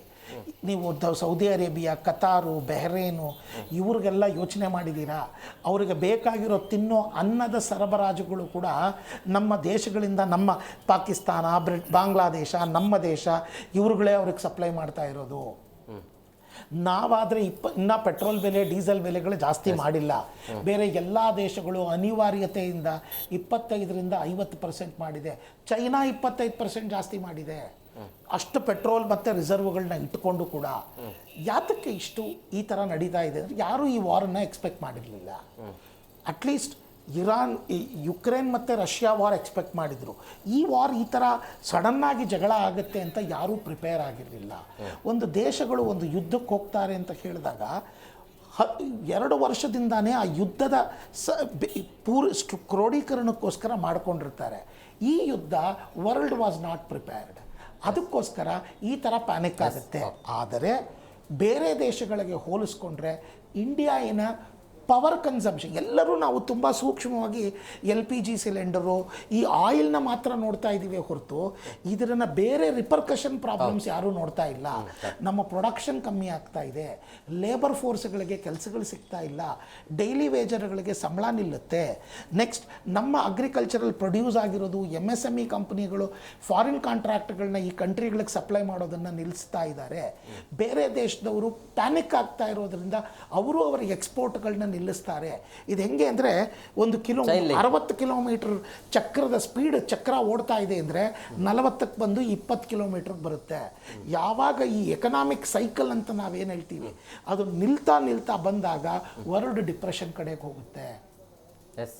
ಇದು ಆಗ್ತಾ ಇರೋ ಸಮಸ್ಯೆ. ಇದರಲ್ಲಿ ಜ್ವಲಂತ ಸಮಸ್ಯೆ ಏನು ಅಂದರೆ, ಒಂದು ಐರನಿ ಹೇಳ್ತೀನಿ, ಅಮೇರಿಕಾ ಟ್ರಂಪ್ ಕೇಳಿದ್ದಾರೆ $200 ಬಿಲಿಯನ್ ಸಾಲ ತೊಗೊಳಕ್ಕೆ ಪರ್ಮಿಷನ್ ಬೇಕು ಅಂತ. ಈಗಾಗಲೇ ಅವರು 36.5 ಕೋಟಿ $37 ಟ್ರಿಲಿಯನ್ ಸಾಲದಲ್ಲಿ ಕೂತಿದ್ದಾರೆ. ಅವರ ದೇಶದ ಎಂಟೈರ್ ಇನ್ಕಮ್ ಟ್ಯಾಕ್ಸ್ ಏನು ಕಲೆಕ್ಟ್ ಮಾಡ್ತಿದ್ದಾರೆ ಬರೀ ಬಡ್ಡಿ ಕಟ್ಟಕ್ಕೆ ಹೋಗ್ತಾ ಇದೆ. ಆ ದೇಶ ಏನಾದ್ರು ಕೊಲ್ಯಾಪ್ಸ್ ಆಯಿತು ಅಂತ ಹೇಳಿದರೆ ಖಂಡಿತವಾಗ್ಲೂ ultimately the world will go for depression. Venkatesh sir, ಜಾಗತಿಕ ಮಟ್ಟದಲ್ಲಿ ಏನೆಲ್ಲ ಪರಿಣಾಮ ಬೀರುತ್ತೆ ಈ ಒಂದು ಯುದ್ಧದ ಎಫೆಕ್ಟ್ನಿಂದಾಗಿ? ಎರಡು ರೀತಿಯಲ್ಲಿ ನಾವು ಯೋಚನೆ ಮಾಡ್ಬೋದು. ಒಂದು, ಈ ಕೋಇನ್ಸಿಡೆನ್ಸ್ಲಿ ನಡೀತಿರ್ತಕ್ಕಂಥ ಏನು ಇರಾನು ಮತ್ತು ಇಸ್ರೇಲಿನ ಯುದ್ಧ ಪ್ರಾರಂಭದಲ್ಲಿ ತನ್ನ ಧಾರ್ಮಿಕ ಜನಾಂಗೀಯ ರೀತಿಯ ಕಾರಣಕ್ಕೆ ಪ್ರಾರಂಭ ಆದರೂ ಕೂಡ ತನಗೆ ಸಪೋರ್ಟಿವ್ ಆಗಿ ಯಾವಾಗ ಅಮೇರಿಕ ಇಲ್ಲಿ ಬಳಸ್ಕೊಂಡು ಇಸ್ರೇಲ್ ಪರವಾಗಿ ಬಂದಿದೆ, ಅದಕ್ಕೆ ಯಾವುದೇ ಒಂದು ಧಾರ್ಮಿಕ ಜಿಜ್ಞಾಸೆ ಅಥವಾ ಧಾರ್ಮಿಕ ಕಮಿಟ್ಮೆಂಟ್ ಅಥವಾ ಒಂದು ಪೂರ್ವಗ್ರಹ ಬಿಡಿತರಾಗುವುದಿಲ್ಲ. ಅವರು ಭಾಳ ದೇಶಗಳಿಂದ ನಿರೀಕ್ಷೆ ಇದ್ದಂಥ ತನ್ನ ಏನೋ ಒಂದು ಸ್ಟ್ರೆಂತ್ ಇತ್ತು, ಅಲ್ಲಿ ಇರಾನ್ ಸ್ಟ್ರೆಂತ್ ಇದ್ದೇನು ತೈಲ ನಿಕ್ಷೇಪಗಳು. ಸೊ ಅದರ ವ್ಯವಹಾರದ ಮೇಲೆ ಕಂಟ್ರೋಲ್ ತೊಗೊಳ್ಬೇಕು ಅಂತಕ್ಕಂಥ ಒಂದು, ಮತ್ತು ತನ್ನ ಪರಿಣಾಮ ಏನಿದೆ ಅಟಮಿಕ್ ವೆಪನ್ಸ್ಗಳನ್ನ ಮಾಡೋದಕ್ಕೆ ಅವಕಾಶವನ್ನು ಕೊಡಬಾರ್ದು ಈ ಥರದ ರಾಷ್ಟ್ರಗಳು. ಅದು ಮುಂದೊಂದು ದಿವಸ ಇಸ್ಲಾಂ ಭಯೋತ್ಪಾದನೆಗೆ ಅವಕಾಶ ಕೊಟ್ಟು ಆಫ್ಟರ್ ಸೆಪ್ಟೆಂಬರ್ 11 ನಂತರದಲ್ಲಿ ಅದು ಥ್ರೆಟ್ ಫ್ಯಾಕ್ಟರ್ ಆಗಿ ಸೇರ್ಕೊಳ್ಳುತ್ತೆ ಅಂತಕ್ಕಂಥ ಕಾರಣಕ್ಕಾಗಿ ಪ್ರಾರಂಭ ಆಗಿರುವಂಥದ್ದು. ಹಾಗಾಗಿ ಇವೆರಡೂ ಪಾಯಿಂಟ್ಗಳನ್ನು ನಾವು ಗಮನ ಇಟ್ಕೊಂಡು ನೋಡಿದಾಗ ಜಾಗತಿಕವಾಗಿ ಬರೀ ನಮ್ಗೆ ಕಾಣಿಸ್ತಾ ಇರೋದು ಇದು ಒತ್ತಡ ತಂತ್ರ ಇರೋದು ಕೂಡ. ಇವತ್ತೇನು ನಾವು ಡೈರೆಕ್ಟಾಗಿ ಕಾಣಿಸ್ತಿರ್ತಕ್ಕಂಥ ಲಾಸಸ್ ಏನು ಅಂತ ಹೇಳಿದ್ರೆ, ಎಲ್ಲ ದೇಶಗಳಲ್ಲೂ ಕೂಡ ಪೆಟ್ರೋಲು ಮತ್ತು ತೈಲ ಉತ್ಪನ್ನಗಳಿಂದ ನಮಗೆ ಆಗ್ತಿರ್ತಕ್ಕಂಥ ಎಫೆಕ್ಟು, ಜನಸಾಮಾನ್ಯ ಮೇಲೆ ಆಗ್ತಿರ್ತಕ್ಕಂಥ ದರ ಏರಿಕೆಯ ಒತ್ತಡ, ಅದೊಂದಿಷ್ಟು ಗೊಂದಲ, ಪ್ಯಾನಿಕ್ ಸ್ಥಿತಿಗಳು. ಆದರೆ ಇದರ ಮೂಲ ಯೋಚನೆ ಮಾಡ್ತಾ ಹೋದರೆ ಇದು ಇರಾಕ್ ಇರ್ಬೋದು, ಅದರ ನಂತರ ಮುಂದುವರುವ ಭಾಗ ಆಗಿರ್ತಕ್ಕಂಥ ಫಜಿಲ್ ಆಗಿರ್ತಕ್ಕಂಥ ಇರಾನ್ ಆಗಿರ್ಬೋದು, ಇದು ಧಾರ್ಮಿಕ ಭಯೋತ್ಪಾದನೆಗೆ ಒಂಥರ ಮೂಲ. ಇದು ಒಂದು ರೀತಿಯಲ್ಲಿ ಬೇಕೋ ಬೇಡೋ ಇದು ಎಲ್ಲೋ ಒಂದು ಕಡೆ ಇದು ತಂದೆ ಆಗ್ತಕ್ಕಂಥ ಒಂದು ಬಲಾಢ್ಯಾಗಿ ತೋರಿಸ್ತಾ ಇರೋದು ಧಾರ್ಮಿಕ ಅಸ್ತಿತ್ವಕ್ಕಾಗಿ. ಸಣ್ಣ ವಿಚಾರ ಪ್ರಾರಂಭ ಆಗಿರುವಂಥದ್ದು ಅದು ಜಾಗತಿಕವಾಗಿ ಏನಾಗ್ತಾ ಇದೆ ಬೈಫರ್ಗೇಟ್ ಆಗುವಂಥದ್ದು ಇತ್ತು. ಆದರೆ ಈಗ ನೋಡಿ ಎಕ್ಸಾಂಪಲ್ ಸೌದಿ ಅರೇಬಿಯಾ, ಅವು ಕೂಡ ಇಸ್ಲಾಂ ರಾಷ್ಟ್ರಗಳಾದರೂ ಕೂಡ ಅವು ನೇರವಾಗಿ ಸಪೋರ್ಟ್ ಮಾಡ್ತಾ ಇಲ್ಲ. ಇವರು ಅಮೆರಿಕ ಯುದ್ಧ ನಿಲ್ಲಿಸಿ ಅಂದರೂ ಕೂಡ ಅವ್ರು ನಿಲ್ಲಿಸಬೇಡಿ ನೀವು ಅಂತ ಹೇಳ್ತಿದ್ದಾರೆ. ಅವರೇ ಒತ್ತಾಯ ಮಾಡ್ತಾ ಇದ್ದಾರೆ. ಇವರು 5 ದಿವಸ ರಜಾ 6 ದಿವಸ ರಜಾ ಕೊಟ್ಟರು ಕೂಡ ಅಮೆರಿಕ ಇಸ್ರೇಲ್ ನಾವು ಯಾವುದೇ ಕಾರಣಕ್ಕೂ ನಿಲ್ಲಿಸಲ್ಲ ಅಂತ ಅಂದ್ರು. ಹಾಗಾಗಿ ಇದೊಂಥರ ಒಂಥರ ಕ್ರೌರ್ಯ ಅನ್ನೋದು ತಣ್ಣನಾಗಿದ್ರೂ ಕೂಡ ಇದು ಯಾವತ್ತೋ ದಿವಸ ಆಗಬೇಕಿತ್ತು, ಇದು ಪ್ರಾರಂಭ ಆಗಿದೆ. ಯಾವತ್ತೋ ದಿವಸ ಆಗದೆ. ಈ ದೇಶ ನಿರಂತರವಾಗಿ, ಈಗ ಒಂದು ಮಾತಿದೆ, ಮಹಾತ್ಮ ಗಾಂಧೀಜಿ ಹೇಳ್ತಕ್ಕಂಥ ಮಾತನ್ನ ವೈಟ್ ಹೌಸಲ್ಲಿ ಹಾಕಿದ್ದಾರೆ, this earth is rich enough to fulfil everyone's need but not greed ಅಂತ ಹೇಳ್ತಾರೆ. ಈ ಅಷ್ಟು ಮಟ್ಟಿಗೆ ಭೂಮಿ ತಾಯಿ ಯಾರಿಗೂ ಕೂಡ ನಿಮಗೆ ತಮ್ಮ ನೀಡುಗಳನ್ನು ಪೂರೈಸದಿರೋಷ್ಟು ಬಂಜೆ ಅಲ್ಲ. ಹಂಗಾಗಿ ಇದು ನಮಗೆ ಇಲ್ಲಿ ಕಾಣ್ತಿರ್ತಕ್ಕಂಥ, ನಾವು ಮಾತಾಡ್ತಿರ್ತಕ್ಕಂಥ ತೈಲ ಅಥವಾ ಸಾರಿಗೆ ಇದು ಇದು ಇದು ಮುಖ್ಯ ಅಲ್ಲ. ಇದು ಇದರಡೆ ಕಾಣ್ತಿರ್ತಕ್ಕಂಥ ಅಂಶ ಮಾತ್ರ. ಆದರೆ ಇದನ್ನ ಹಿಂದಿರ್ತಕ್ಕಂಥದ್ದು ಏನು ಅಂದರೆ ಪೂರ್ವಗ್ರಹ ಪೀಡಿತವಾಗಿರ್ತಕ್ಕಂಥ ವಿಚಾರ, ಒಂದು ಧಾರ್ಮಿಕ ಭಯೋತ್ಪಾದನೆ ಮೇಲೆ ನಡೀತಿರ್ತಕ್ಕಂಥ ಒಂದು ಐಸೋಲೇಟೆಡ್ ಸಂಬರ. ಎರಡನೇದಾಗಿ ತನ್ನ ಅಮೇರಿಕ ಸಹಜವಾಗಿ ತನ್ನ ಕ್ಯಾಪಿಟಲಿಸ್ಟ್ ಮೆಂಟಾಲಿಟಿಯನ್ನು ಬಳಸ್ಕೊಂಡು ನಾನು ಬಲಾಢ್ಯ ಜಾಗತಿಕ ನನ್ನ ಮಾತನ್ನು ಕೇಳಬೇಕು ನೀವು ಅಂತಕ್ಕಂಥದ್ದು ಇರ್ಬೋದು. ಮತ್ತು ಪರಮಾಣು ಅಸ್ತ್ರಗಳನ್ನ ಕ್ರಿಯೇಟ್ ಮಾಡಿದಂಥ ರಾಷ್ಟ್ರಗಳಲ್ಲಿ ಇವರು ಕೂಡ ಸೇರಬಾರದು ಅಂತಕ್ಕಂಥ ಒಂದು ಒತ್ತಡವನ್ನು ಹಾಕ್ತಕ್ಕಂಥದ್ದನ್ನು ಬಳಸ್ಕೊಂಡಿದ್ದಾರೆ. ಹಾಗಾಗಿ ಇದು ಜಾಗತಿಕವಾಗಿ ಎಫೆಕ್ಟ್ ಇದ್ದೇ ಇರುತ್ತೆ. ಬಟ್ ಆದರೆ ಸ್ವಲ್ಪ ದಿವಸ ಹೇಗೆ ಕರೋನಾದಲ್ಲಿ ಪ್ರಾರಂಭದಲ್ಲಿ ಎಲ್ಲ ಜನ ಪ್ಯಾನಿಕ್ ಆದರು, ನಂತರ ಬದುಕೋದನ್ನು ಕಲಿತರು. ಹಾಗಾಗಿ ಜಾಗತಿಕ ಏನೇ ಪರಿಣಾಮಗಳಾದರೂ ಕೂಡ ಅದಕ್ಕೆ ಸಹಜವಾಗಿ ಆಗ್ತಾನೆ. ಅದು but we should be happy. Bharat ವಿಚಾರದಲ್ಲಿ ನಾವು ಸುಭಿಕ್ಷವಾಗಿದ್ದೀವಿ, ಪರಿಸರದಿಂದಲೂ ಸುಭಿಕ್ಷವಾಗಿದ್ದೀವಿ, ರಾಜಕೀಯವಾಗೂ ಕೂಡ ನಾವು ಸೇಫ್ ಗೇಮಲ್ಲಿದ್ದೀವಿ. ಯಾರಿಗೂ ನಾವು ಅಷ್ಟರ ಮಟ್ಟಿಗೆ ನಾವು ನೆರೆ ರಾಷ್ಟ್ರಗಳು, ಹೊರ ರಾಷ್ಟ್ರ ಪಾಕಿಸ್ತಾನ ಭಾರತದ ಒಂದಿಷ್ಟು ಸಂಬಂಧಗಳು ಬಿಟ್ಟರೆ ನಾವು ಜಾಗತಿಕ ಮಟ್ಟದಲ್ಲಿ ನಾವೆಲ್ಲೂ ಕೂಡ ಅಷ್ಟೊಂದು ದ್ವೇಷ ರಾಷ್ಟ್ರವಾಗಿ ನಾವು ರಾಜಕೀಯ ಹೆಜ್ಜೆಗಳನ್ನ ಯಾವುದೇ ಸರ್ಕಾರ ಇರ್ಬೋದು ಅದು ಇಟ್ಟಿಲ್ಲ ಅಂತಕ್ಕಂಥದ್ದು ನಮ್ಮೆಲ್ಲರ ಅದೃಷ್ಟ. ಮಾತಾಡೋದು ಸರ್, ಬ್ರೇಕ್ನ ಸಮಯ ಆಗಿದೆ, ಬ್ರೇಕ್ ತೊಗೊಂಡು ಬಂದ್ಬಿಡ್ತೀನಿ. ಬ್ರೇಕ್ ಆದ ಬಳಿಕ ಲೆಬನಾನ್ ಭೂಮಿಯ ಮೇಲೆ ಇಸ್ರೇಲ್ ಕಣ್ಣಿಟ್ಟಿದ್ದು ಯಾಕೆ, ಅದರ ಜೊತೆಗೆ ಟ್ರಂಪ್ ಅವರ ಕ್ಷಣಕ್ಕೊಂದು ಹೇಳಿಕೆ, ಇದು ಎಷ್ಟು ಪ್ರಾಮುಖ್ಯತೆಯನ್ನು ಕೊಡುತ್ತೆ? ಈಗ ಟ್ರಂಪ್ ಅವರ ಕ್ಷಣಕ್ಕೊಂದು ಹೇಳಿಕೆ, ಆರಂಭದಲ್ಲಿ ಹೇಳ್ತಾ ಇದ್ರು ಇರಾನ್ ಸರ್ವನಾಶ ಆಗಿದೆ ಅಂತೇಳಿ. ಈಗ ಟ್ರಂಪ್ ಹೇಳ್ತಾ ಇದ್ದಾರೆ ಯುದ್ಧವನ್ನು ಸದ್ಯಕ್ಕೆ 5 ದಿನ ವಿರಾಮ ಕೊಡ್ತೀನಿ ಅಂತೇಳಿ. ಬಟ್ ಇವತ್ತು ಹೇಳ್ತಿರುವಂಥದ್ದು 10 ದಿನ ವಿರಾಮ ಅಂತೇಳಿ. ಅಂದರೆ ಆತನ ಹೇಳಿಕೆಯಲ್ಲಿ ಆತನಿಗೆ ಕ್ಲಾರಿಟಿ ಇಲ್ಲ. ಇದೆಲ್ಲ ಏನನ್ನೋದು ಅಂದರೆ war games, war mind games ಅಂತ ಹೇಳ್ತೀವಿ. ಯಾತಕ್ಕೆ ಇದನ್ನು ಹೇಳ್ತಾ ಇದ್ದೀವಿ ಅಂದರೆ ಮುಖ್ಯವಾಗಿ ಅಮೇರಿಕಾಗೆ ಇವಾಗ ಏನು ಮಾಡಬೇಕು ಅಂತ ಗೊತ್ತಾಗ್ತಾ ಇಲ್ಲ. ಯಾಕೆಂದರೆ ಅವರ ವಾರ್ ಆಬ್ಜೆಕ್ಟಿವ್ಸ್ ಇಸ್ರೇಲ್ಗಿದ್ದಿದ್ದ ವಾರ್ ಆಬ್ಜೆಕ್ಟಿವ್ಸ್ಗೂ ಅಮೇರಿಕಾಗಿದ್ದಿದ್ದ ವಾರ್ ಆಬ್ಜೆಕ್ಟಿವ್ಸ್ಗೂ ಎರಡೂ ಕಂಪ್ಲೀಟ್ ಡಿಫ್ರೆನ್ಸ್ ಇದೆ. ಏನು ಆ ಡಿಫ್ರೆನ್ಸಸ್ಸು? ಇಸ್ರೇಲ್ಗಿದ್ದಿದ್ದೇನು ಅಂದರೆ ಸರ್ವೈವಲ್ ಸ್ಟ್ರಾಟಜಿ. ಸರ್ವೈವಲ್ ಅಂದರೆ ಎಲ್ಲಿ ಇರಾನ್ ಕೈಯಲ್ಲಿ ನ್ಯೂಕ್ಲಿಯರ್ ವೆಪನ್ ಸಿಗುತ್ತೆ ಅಂತ ಗೊತ್ತಾಗ್ಬಿಟ್ರೆ, ವೆಪನ್ಸ್ ಸಿಕ್ಬಿಡ್ತು ಅಂದರೆ ಫಸ್ಟು ಅವರು ಅವರ ದೇಶದ ಮೇಲೆ ಹಾಕಿ ಅವರ ಜನಾಂಗವನ್ನು ನಾಶ ಮಾಡ್ತಾರೆ ಅನ್ನೋ ಅವರಿಗೆ ಅಬ್ಸಲ್ಯೂಟ್ ಭಯ. ಯಾಕೆಂದರೆ ಅವರು ಓಪನ್ ಆಗಿ ಹೇಳಿದ್ದಾರೆ, ಅವ್ರದ್ದೆಲ್ಲ ಸೇರಿದ್ರು ಕೂಡ ಒಂದು ವಾಟ್ ಯು ಕಾಲ್ 95 ಲಕ್ಷ 1 ಕೋಟಿ ಜನ ಇದ್ದಾರೆ ಅಷ್ಟೇ ಅವರು ಇಸ್ರೇಲ್ ಯಹೂದಿಗಳು. ಒಂದು ಸಲ ನಮ್ಮ ಜನಾಂಗನೇ ಇದಾಗ್ತಾರೆ ಅಂತ. ಅಮೇರಿಕಾಗೆ ಏನಿತ್ತು ಅಂತ ಹೇಳಿದರೆ, ಇಸ್ರೇಲ್ ಅಮೇರಿಕಾಯಿನ ಒಂದು ಸ್ಟ್ರಾಂಗ್ ಹೋಲ್ಡ್ ಅಂದ್ರೇನು, ಆ ಕಡೆ ಇರೋ ಎಲ್ಲ ಕಂಟ್ರಿಗಳನ್ನ ಕಂಟ್ರೋಲ್ ಮಾಡೋಕ್ಕೆ ಇರೋ ದಾರಿ ಇಸ್ರೇಲ್ ಒಂದೇ. ಯಾಕೆಂದ್ರೆ ಅಮೆರಿಕ ತುಂಬಾ ದೂರದಲ್ಲಿ ಕೂತು, ಅಂದ್ರೆ ಇಲ್ಲಿ ಇಂಡೈರೆಕ್ಟ್ಲಿ ಆಗಿ ಅಮೆರಿಕ ಸೋಲನ್ನು ಒಪ್ಕೊಂಡಂಗೆ. ಇಲ್ಲ ಹಾಗಲ್ಲ. ಈಗ ಏನಾಗಿತ್ತು ಅಂದ್ರೆ, ಇರಾನ್ ಏನಾದರೂ ಒಂದು ನ್ಯೂಕ್ಲಿಯರ್ ವೆಪನ್ ತಗೊಂಡ್ಬಿಟ್ರೆ ಅಮೇರಿಕ ಸಾರ್ವಭೌಮತ್ವ. ಅಮೇರಿಕ ಯಾವಾಗಲೂ ನಿಮ್ಮ ಮೇಲೆ ದಂಡ ಎತ್ತಿ ಬರೋದು ಎರಡೇ ವಿಷಯಕ್ಕೆ. ಅವರ ಆಯಿಲ್ ಕಂಟ್ರೋಲ್ ಸುಪ್ರೀಮಸಿ ಮೇಲೆ ಏನಾದ್ರು ನೀವು ಕಂಟ್ರೋಲ್ ತಕರಾರು ಮಾಡಿದರೆ ಯುದ್ಧಕ್ಕೆ ಬರುತ್ತೆ. ಇನ್ನೊಂದು ಅವರ ಡಾಲರ್ನ ಟಚ್ ಮಾಡಿದರೆ ಯುದ್ಧಕ್ಕೆ ಬರುತ್ತೆ. ಈ ಎರಡೇ ವಿಷಯದಲ್ಲಿ ಅವರು ಯುದ್ಧಕ್ಕೆ ಹೊರಟೋಗ್ತಾರೆ, ಬೇರೆ ಏನು ಮಾತೇ ಆಡಲ್ಲ. ಇವಾಗ ಏನಾದ್ರು ಇರಾನ್ಗೆ ಅದು ಸಿಕ್ಬಿಟ್ಟಿದ್ದಿದ್ರೆ ಅವರು ಎಲ್ಲ ಅವರ ಅಕೊಲ್ಲಿ ಕಂಟ್ರಿಗಳು ಅಂತ ನೀವು ಹೇಳ್ತಾರೆ, ಅರಬ್ ಕಂಟ್ರೀಸ್ ನೀವೇನು ಹೇಳ್ತೀರಾ, ಇದಕ್ಕೆಲ್ಲ ಅವರ ಕಂಟ್ರೋಲ್ ಎಲ್ಲಿ ತಪ್ಪೋಗ್ಬಿಡುತ್ತೋ ಅನ್ನೋದಕ್ಕೋಸ್ಕರ ಅಮೇರಿಕ ಬಂದು ಈ ವಾರಕ್ಕೆ ಸೇರ್ತು. ಇಸ್ರೇಲ್ ಸೇರಿದ ಕಾರಣ ಏನು ಅಂದರೆ ನನ್ನ ಸರ್ವೈವಲ್ಗೆ ಅಂತ ಬಂತು. ಈಗ ಅಮೇರಿಕ ಅದು ಮಾಡಿರೋ ಇದು ಬೇರೆ ಥರದ ಲಾಭ ಏನು ನಷ್ಟಗಳು ಹೇಳ್ತೀನಿ ಕೇಳಿ. ಅಮೇರಿಕ ಈ ಅರಬ್ ಕಂಟ್ರೀಸ್ಗಳಿಗೆ ಇನ್ನೂ ಅನಿವಾರ್ಯತೆ ಜಾಸ್ತಿ ಆಗೋದ್ರು. ಅಮೇರಿಕ ಇವ್ರಿಗೆ ಬೇಕೇ ಬೇಕು. ಯಾತಕ್ಕೆ ಅಂದರೆ ಏನೇ ಜಗಳ ಆದರೂ ಕೂಡ ಇವರು ತಗೊಂಡು ನಮ್ಮ ತಲೆ ಮೇಲೆ ಹಾಕ್ತಾರೆ ಕಲ್ಲನ್ನು. ಆದ್ದರಿಂದ ಅಮೇರಿಕ ನಮಗೆ ಅನಿವಾರ್ಯ ಅನ್ನೋದು ಫಸ್ಟ್ ಫಿಕ್ಸ್ ಆಗ್ತಾ ಇದೆ. ಆ್ಯಂಡ್ ಸೆಕೆಂಡ್ ಥಿಂಗ್, ಎಲ್ಲ ಕೊಳ್ಳಿ ದೇಶ ರಾಜ್ಯಗಳಿಗೂ ಒಂದು ಬಂದ್ಬಿಟ್ಟಿದೆ ಈಗ, ಯಾವುದೇ ಕಾರಣಕ್ಕೂ ಇರಾನು ನ್ಯೂಕ್ಲಿಯರ್ ವೆಪನ್ ಪಡಿಬಾರ್ದು. ಯಾಕೆಂದರೆ ಇವತ್ತಲ್ಲ ನಾಳೆ ಎಲ್ಲಿಗೋ ಜಗಳ ಆಯಿತು ಅಂದರೆ ನಮ್ಮ ತಲೆ ಮೇಲೆ ಬರ್ತಾರೆ ಇವರು. ಮೂರನೇದೇನು ಅಂದರೆ, ಸ್ಟ್ರೈಟ್ ಆಫ್ ಹಾರ್ಮೋಸ್ ಯಾವುದೇ ಕಾರಣಕ್ಕೂ ಇನ್ನು ಇರಾನಿನ ಕಂಟ್ರೋಲ್ನಲ್ಲಿ ಇರಬಾರ್ದು. ಇವತ್ತಲ್ಲ, ಇನ್ನು 5 ವರ್ಷ ಅಲ್ಲ, ಇನ್ನು 10 ವರ್ಷ, this will be the contentious one and it will be coming out. ಈ ಇದಕ್ಕೆ ಏನು ಮಾಡ್ತಾ ಇದ್ದಾರೆ, ಈ ಯುದ್ಧದ ಆಬ್ಜೆಕ್ಟಿವ್ಸ್ನಿಂದ ಈ ಜಗಳಕ್ಕೆ ಬಂದರು. ಆದರೆ ಮುಖ್ಯವಾಗಿ ಇವಾಗ ಸಮಸ್ಯೆ ಏನಾಗ್ತಾ ಇದೆ ಅಂದರೆ, ಅಮೇರಿಕಾಗೆ ಯಾವುದರಲ್ಲೂ ಯಾವ ಆಬ್ಜೆಕ್ಟಿವ್ಸು ಫುಲ್ಫಿಲ್ ಆಗ್ತಿಲ್ಲ. ತೊಗೊಂಡೋದ್ರು ಸುಮಾರು ಒಂದು 12,000 ಇನ್ಫ್ರಾಸ್ಟ್ರಕ್ಚರ್ಗಳನ್ನ ಹೊಡೆದಿದ್ದಾರೆ, ಅವರ ನೇವಿ ಪವರ್ ಮಾಡಿದ್ದಾರೆ, ಎಲ್ಲ ಒಪ್ಕೊಳ್ತಾರೆ. ಆದರೆ ರೆಜಿಮ್ ಚೇಂಜ್ ಮಾಡಬೇಕಾಗಿತ್ತು, ರೆಜಿಮ್ ಚೇಂಜ್ ಆಗಲಿಲ್ಲ.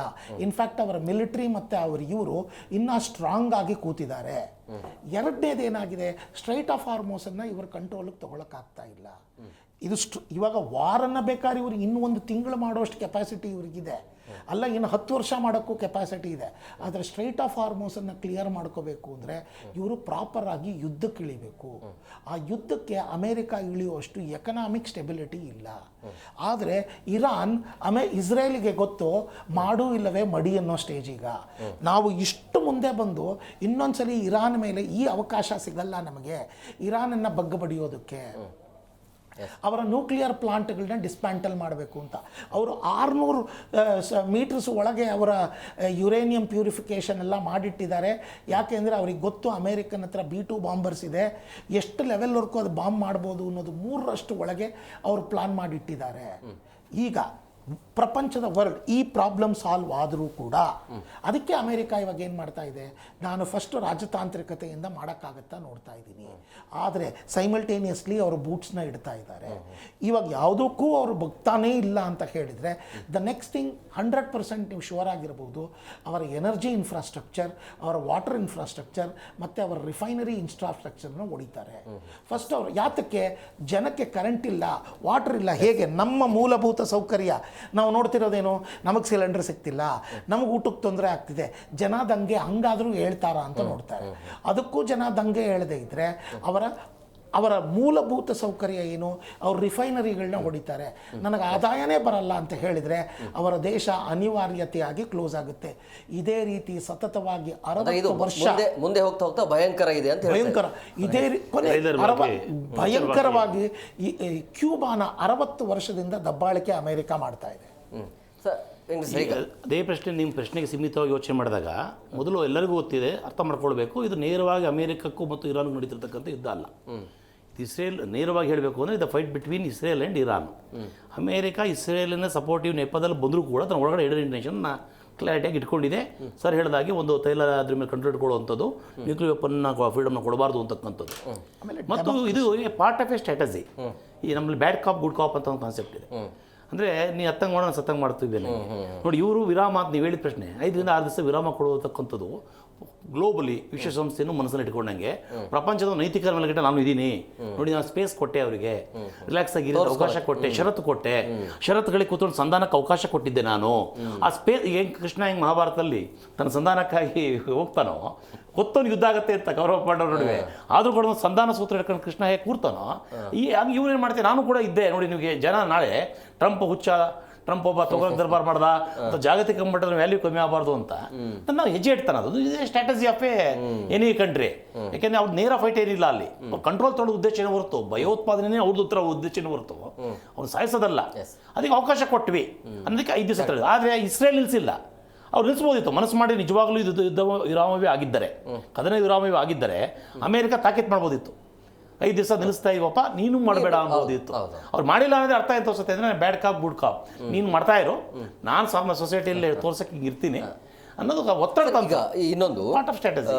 ಇಸ್ರೇಲ್ ಇರಾನ್ ಮೇಲೆ ದಾಳಿ ಮಾಡುವಾಗ ಇಸ್ರೇಲ್ ಕಡೆಯಿಂದ ಕ್ಷಿಪಣಿಗಳು ಅಥವಾ ದಾಳಿ ಅಟ್ಯಾಕ್ ಆದಾಗ ಅಲ್ಲಿ ಇರಾನ್ ಕಡೆಯಲ್ಲಿ ಎಷ್ಟು ಜನ ಸತ್ತಿದ್ದಾರೆ ಅನ್ನೋದನ್ನ ಇರಾನ್ ಒಪ್ಕೊಳ್ತಾ ಇದೆ. ಹೌದು, ಅವ್ರು ಹೊಡೆದಿದ್ದಾರೆ, ಇಷ್ಟು ಜನ ಸಾವಾಗಿದೆ, ಇಂಥವ್ರು ಸಾವಾಗಿದೆ ಅಂತೇಳಿ. ಆದರೆ ಇರಾನ್ ಕಡೆಯಿಂದ ಇಸ್ರೇಲ್ ಮೇಲೆ ಅಟ್ಯಾಕ್ ಆದಾಗ ಇಸ್ರೇಲ್ ಒಪ್ಕೊಳ್ಳೋಕೆ ರೆಡಿ ಇಲ್ಲ, ಅಂದರೆ ಮಾಹಿತಿ ಕೊಡೋಕೆ ರೆಡಿ ಇಲ್ಲ. ಏನು ಸ್ಟ್ರಾಟಜಿ ಅವರು? ಅಲ್ಲ, ಇಸ್ರೇಲ್ದು ಒಂದು ನೀವು ಹೇಳ್ದಂಗೆ ಭಾಳ ಫ್ಯೂಡಲಿಸ್ಟಿಕ್ ಆಗ್ತಕ್ಕಂಥ ತನ್ನ ಒಂದು ಹೆಜ್ಜೆಗಳವು. ಅವ್ರು ಯಾರೂ ನಂಬಲ್ಲ. ಅವರು ಹಾಗೇನೆ ಒಂಥರ ಅವರು ಸಪೋರ್ಟ್ ಸದ್ಯಕ್ಕೆ ಅಮೆರಿಕಕ್ಕೆ ತೊಗೊಂಡ್ರು ಕೂಡ ಅದು ಇವ್ರು ಸರಿ ಹೇಳ್ದಂಗೆ ಅದಕ್ಕೆ ಉತ್ತರ ಸಿಕ್ತು. ಬೇರೆ ದೇಶಗಳ ಪೈಪೋಟಿ ಇರಾನ್ ಹೇಳ್ತಾ ಇರೋದು ಇಸ್ರೇಲ್ನ ಸಾವಿರಾರು ಜನವನ್ನು ಇರಾನ್ ಹೇಳ್ತಾ ಇದೆ. ಬಟ್ ಇಸ್ರೇಲ್ ಹೇಳ್ತಾ ಇರೋದು ಯಾವ ಖಾಲಿ ಜಾಗದಲ್ಲಿ ಬಾಂಬ್ ಬಿದ್ದಿದೆ ಅಂತ ಇಸ್ರೇಲ್ ಹೇಳ್ತಾ ಇದೆ. ಅದೇ ಇಸ್ರೇಲ್ಗೆ ಏನಾಗಿದೆ, 2 ಲಿಮಿಟೇಷನ್ಸ್ ಇದೆ. ಒಂದು, ತನ್ನ ಇಡೀ ಪ್ರಪಂಚದ ಜಾಗತಿಕ ಅಸ್ತಿತ್ವವನ್ನು ನೋಡಿದ್ರೆ ಅದು ಇಸ್ರೇಲ್ ಬಿಟ್ಟು ನೆಲ್ಲೂ ಇಲ್ಲ. ಎರಡನೇದಾಗಿ ಜನಸಂಖ್ಯೆಯಲ್ಲೂ ಕೂಡ ಅದು ವೆರಿ ನೆಗ್ಲಿಜಿಬಲ್ ಜನಸಂಖ್ಯೆ ಇರ್ತಕ್ಕಂಥದ್ದು ಪುಟ್ಟ ಸಮುದಾಯ. ಮತ್ತು ಮೂರನೇದಾಗಿ ಅವ್ರಿಗಿರ್ತಕ್ಕಂಥ ಥ್ರೆಟ್ ಏನು ಅಂದರೆ ಅವ್ರನ್ನ ತೈಲ ನಿಕ್ಷೇಪ ಪ್ರಮಾಣವೆಲ್ಲ ಆಮೇಲೆ ಮೊದಲು ತನ್ನ ಸರ್ವೈವಲ್. ಯಾಕೆಂದರೆ ಇಡೀ ಇವತ್ತು ಇಸ್ಲಾಮಿಕ್ ರಾಷ್ಟ್ರಗಳಲ್ಲಿರ್ತಕ್ಕಂಥ ಧಾರ್ಮಿಕ ವೈರತ್ವ ಹೆಂಗಿದೆ ಅಂದರೆ ಯಹೂದಿ ಇರಬಾರ್ದು ಅಂತಕ್ಕಂಥದ್ದು, ಯಹೂದಿಸೆ ಇರಬಾರ್ದು ಅಂತಕ್ಕಂಥದ್ದು ಏನಿದೆ, 8 ದೇಶಗಳು ಆ ವಿಚಾರದಲ್ಲಿ ರೆಡಿ ಇದ್ದಾರೆ. ಇಸ್ರೇಲನ್ನು ಹೊಡೆದಾಕಬೇಕು ಅಂತ ಕಾಯ್ತಾ ಇದೆ. ಒಂದೇ ಒಂದು ಪದ ಹೇಳ್ಬಿಟ್ಟು ನೀವು ಇಸ್ರೇಲ್ಗೆ ಇರಾನ್ಗೆ ನಮ್ಮಲ್ಲಿ ಸಾವಿರಾರು ಜನ ಸಾಯ್ತಾ ಇದ್ದಾರೆ ಅಂತ ಹೇಳಿ ಪ್ರಪಂಚಕ್ಕೆ ಸಿಂಪತಿ ಗಳಿಸ್ಕೊಳ್ಳೋದೇ ಅವ್ರ ಸ್ಟ್ರಾಟಜಿ ಆಯಿತು ಅಂದರೆ, ಇಸ್ರೇಲು ನಾವು ವೀಕ್ ಆಗಿಲ್ಲ, ಸ್ಟ್ರಾಂಗ್ ಆಗಿದ್ದೀವಿ ಅಂತ ತೋರಿಸ್ಕೊಳ್ಳೋದೇ ಅವ್ರ ಸ್ಟ್ರಾಟಜಿ. ಅದನ್ನ ಹೇಳ್ಕೊಟ್ಟೆ, ಅದನ್ನೇ ನಾನು ಹೇಳ್ಕೊಟ್ಟೆ. ತನ್ನ ಅನಿವಾರ್ಯವಾಗಿ ತನ್ನ ಸಂಖ್ಯೆ ಕಮ್ಮಿ ಮತ್ತು ತನ್ನ ಸರ್ವೈವಲ್ ಪ್ರಶ್ನೆ ಮಾಡ್ತಾ ಇರೋದ್ರಿಂದ ತನ್ನ ಸಾವು ನೋವುಗಳು, ತನ್ನ ಲಿಮಿಟೇಷನ್ಸ್ ಆಫ್ ತನ್ನ ಸೈನ್ಯ ಅವ್ರು ಯಾವ ಮಟ್ಟಕ್ಕಿದ್ರು ಅಂದರೆ ಕಳೆದ ಬಾರಿ ಗೊತ್ತಿರ್ಬೋದು, ಅವರೊಬ್ಬ ಮಾಮೂಲು ಸಿವಿಲಿಯನ್ ಕೂಡ ಪ್ರಿಪೇರ್ ಆಗಿರ್ತಾನೆ ಏನು ಮಿಲಿಟ್ರಿ ಆಗೋದಕ್ಕೆ. ಆ ಥರ ಮಟ್ಟಕ್ಕೆ ಪ್ರಿಪೇರ್ ಆಗಿದ್ದಾರೆ ಅವರು. ಒಬ್ಬೊಬ್ಬ ಇಸ್ರೇಲಿಗ 1000 ಜನ ತನ್ನ ವಿರೋಧಿಗಳಿಗೆ ಈಕ್ವಲ್ ರೀತಿಯಲ್ಲಿ ಅವರ ಮಾನಸಿಕ ಆಟಿಟ್ಯೂಡ್ ತಯಾರು ಮಾಡ್ಕೊಂಡಿದ್ದಾರೆ ಅವರು. ಹಾಗಾಗಿ ಇಲ್ಲಿ ಅವ್ರಿಗಿರ್ತಕ್ಕಂಥ ಅಸ್ತಿತ್ವದ ಪ್ರಶ್ನೆ ಆಗಿರೋದ್ರಿಂದ ಸಹಜವಾಗಿ ಏನು ಮಾಡ್ತಾರೆ ಅವರು, ಈ ಫೇರ್ ಗೇಮಲ್ಲಿ ಅವ್ರದ್ದು 1000 ಜನ ಇರಾನಿಗೆ ಸತ್ತಿದ್ದಾರೆ, ನಾನು 64 ಜನ 24 ಜನ ಅಂತ ಏನು ನಮ್ಮ ಮಾಹಿತಿಗಳು ನೋಡ್ತಾ ಇದ್ದೀವಿ. ನಿಜವಾದ ಮಾಹಿತಿಯನ್ನು ಯಾಕೆ ಅದು ಅವರ ಪಾರ್ಟ್ ಆಫ್ ದಿ ಗೇಮ್. ಎಲ್ಲೋ ಒಂದು ಕಡೆ ಜಗತ್ತಿಗೆ ಗೊತ್ತು ಇವ್ರ ಎಷ್ಟಿದೆ ಅಂತ. ಅದ್ರ ಸಂಖ್ಯೆ ಕಮ್ಮಿ ಆಗದ ಕಮ್ಮಿ ಆಗ್ತಾಯಿದೆ ಅಂತ ಯೋಚನೆ ಮಾಡಿದಾಗ ಮಾನಸಿಕವಾಗಿ ತನ್ನ ಸೈನಿಕರು ತನ್ನತಕ್ಕಂಥ ಕೊರಗಬಾರ್ದು. ಅವ್ರಿಗೆ ಸಿಂಪತಿ ಬೇಕಾಗಿಲ್ಲ, ಅವ್ರಿಗೆ ಉಳಿಬೇಕು, ಸರ್ವೈವಲ್ ಆಗಬೇಕು, ಹುಕ್ ಆರ್ ಕ್ರೂಕ್ ಬದುಕಬೇಕು ಅಂತಕ್ಕಂಥ ಒಂದು ಮೆಂಟಾಲಿಟಿ ಬಂದಿರೋದ್ರಿಂದ ಅವರು ಅನಿವಾರ್ಯವಾಗಿ ಏನು ಮಾಡ್ತಾರೆ, ಏನು ಹೇಳಕ್ಕೆ ಹೋಗಲ್ಲ. ತನ್ನ ಎಷ್ಟು ಕಮ್ಮಿ ಯಾಕಂದ್ರೆ ಫೇರ್ ಗೇಮ್ ಇದ್ದಾನೆ ಅಲ್ಲ, ಇದು ನಡೀತಾ ಇದೆ. ಹಾಗಾಗಿ ತನ್ನ ಒಂದು ಸಂಖ್ಯಾಬಲವನ್ನು ಸಾಯ್ತಾ ಇರ್ತಕ್ಕಂಥ ತಿಳಿಸದೇ ಇರೋದು ಕೂಡ ಅದೊಂದು ಸ್ಟ್ರಾಟಜಿಯ ಪಾರ್ಟ್ ಆಫ್ ದಿ ಸ್ಟ್ರಾಟಜಿ ಅಥವಾ ತಂತ್ರಗಾರಿಕೆಯ ಭಾಗ ಅಂತ ಕರಿಬೋದೇ ಹೊರತು, ವಿಶ್ಲೇಷಿಸಬಹುದೇ ಹೊರತು ಅದನ್ನೇನು ಬೇರೆ ಏನೂ ಅಲ್ಲ.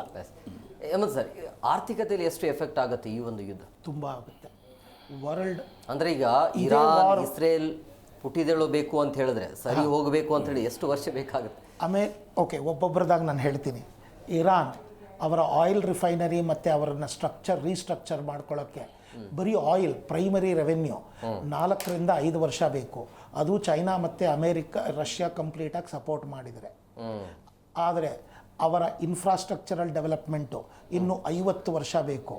ಆದರೆ ಮನಸ್ಸಿನಲ್ಲಿ ಆಗಿರೋ ಘಾಸಗಳು 1 ಜನರೇಷನ್ ಅಲ್ಲ, 2 ಜನರೇಷನ್, 50 ರಿಂದ 100 ವರ್ಷ ಆಗಬೇಕು. ಮತ್ತು ಅವರ ಎಲ್ಲ ಇಂಪಾರ್ಟೆಂಟ್ ಸ್ಟ್ರಾಟಜಿಕ್ ನೇವಿ ಗೀವಿ ಎಲ್ಲ ಹೊಡೆದಾಕಿದ್ದಾರೆ. ಇನ್ನು ಇರಾನ್ ಡೆವಲಪ್ ಆಗಬೇಕು ಅಂದರೆ ತುಂಬ ಲೇಟ್ ಆಗುತ್ತೆ.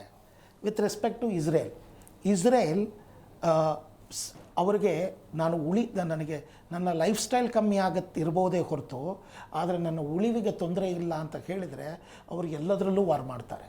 ಅವರ ದೇಶ ಆದಾಯದಲ್ಲೂ ಚೆನ್ನಾಗಿದೆ, ವೆಪನರಿಗೂ ತುಂಬ ಖರ್ಚು ಮಾಡ್ತಾರೆ. They will recover faster. ಯಾವುದು? ಇಸ್ರೇಲ್ ಅವರು ಬೇಗ ರಿಕವರಿ ಆಗ್ತಾರೆ. ಅವರು ಇದಕ್ಕೆಲ್ಲ ಸಂದಿಗ್ಧರಾಗಿರೋ ಜನ. ಅಮೇರಿಕ ಈ ವಾರ್ನಲ್ಲಿ ಇರಾನಿನ ಆಯಿಲ್ ಮೇಲೆ ಕಂಟ್ರೋಲ್ ಅವರಿಗೆ ಸಿಗದೇ ಇದ್ದರೆ ಅಮೇರಿಕ ಅಗಾಧವಾದ ಲಾಸ್ ಆಗುತ್ತೆ. ಯಾಕೆ ಅಂದರೆ ಅವರ ಮನಸ್ಸಿನಲ್ಲಿರೋದು ಎಷ್ಟೇ, ನಾನು ವೆನೆಜುವೆಲಾ ಮತ್ತು ಇರಾನ್ ಆಯಿಲ್ಗಳನ್ನು ನಾನು ನನ್ನ ಕೈಯಲ್ಲಿ ಚೆನ್ನಾಗಿ ಕಂಟ್ರೋಲ್ಗೆ ಇಟ್ಕೊಂಡ್ರೆ ಹೇಗಿದ್ದರೂ ಬೆಹರೇನ್ ಸೌದಿ ಅರೇಬಿಯಾ ಎಲ್ಲರದು ನನ್ನ ಕಂಟ್ರೋಲಲ್ಲಿದೆ. ಸೊ ವರ್ಲ್ಡ್ ನನ್ನ ಡಾಲರ್ನ ಯಾರು ಟಚ್ ಮಾಡಲ್ಲ, ವರ್ಲ್ಡ್ ಸಪ್ಲಿಮೆಂಟ್ರು ಏನು ತರೋದಕ್ಕಾಗೋದಿಲ್ಲ, ವರ್ಲ್ಡ್ ಆಯಿಲ್ ಮೇಲೆ ನನ್ನ ಕಂಟ್ರೋಲ್ ಇದೆ. ಆದ್ದರಿಂದ ಸಾರ್ವಭೌಮತ್ವ ನಾನು ಕಂಟ್ರೋಲ್ ಮಾಡ್ಕೋಬಹುದು. ಆದರೆ ಈಗ ಪ್ರಪಂಚಕ್ಕೆ ಯಾವ ಥರ ಲಾಸ್ ಆಗ್ತಾ ಇದೆ ಅಂದರೆ ಇಡೀ ಟ್ರೇಡಿನ ಈಕೋಸಿಸ್ಟಮೇ ಸಫರ್ ಆಗ್ತಾ ಇದೆ.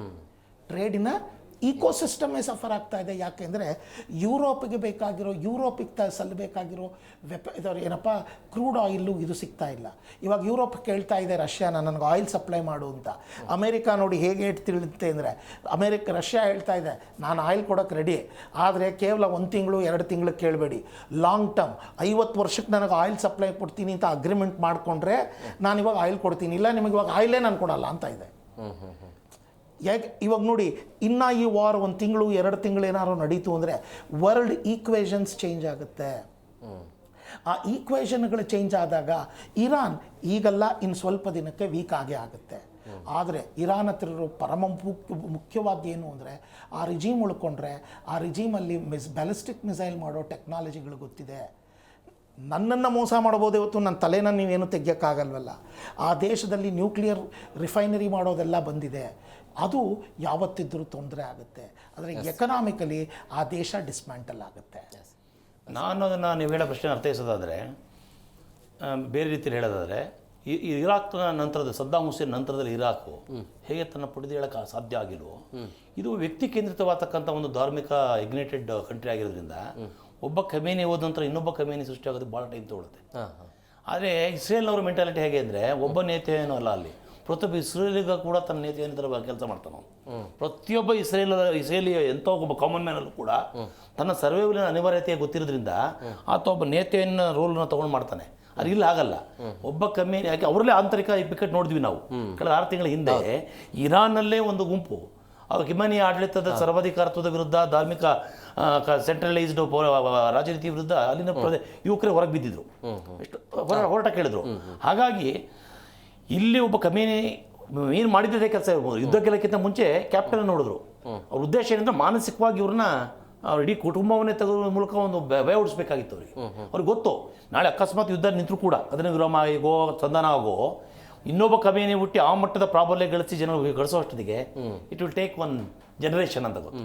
ಹಾಗಾಗಿ ಆ ಒಂದು ಗ್ಯಾಪಲ್ಲಿ ಈಗ ಈ ಇರಾನು ತನ್ನ ಆರ್ಥಿಕ ಸ್ವತಂತ್ರದ ಮೇಲೆ ಎದ್ದೋಳೋದಕ್ಕೆ ಬಹುಶಃ ಅದು ಆಲ್ರೆಡಿ ನನ್ನ ಪ್ರಕಾರ ಒಂದು ಶತಮಾನದ ಹಿಂದೆ ಹೋಯ್ತು, ಈ ಒಂದು ಯುದ್ಧಗಳಿಂದ ಹೋಗುತ್ತೆ ಅಂತ.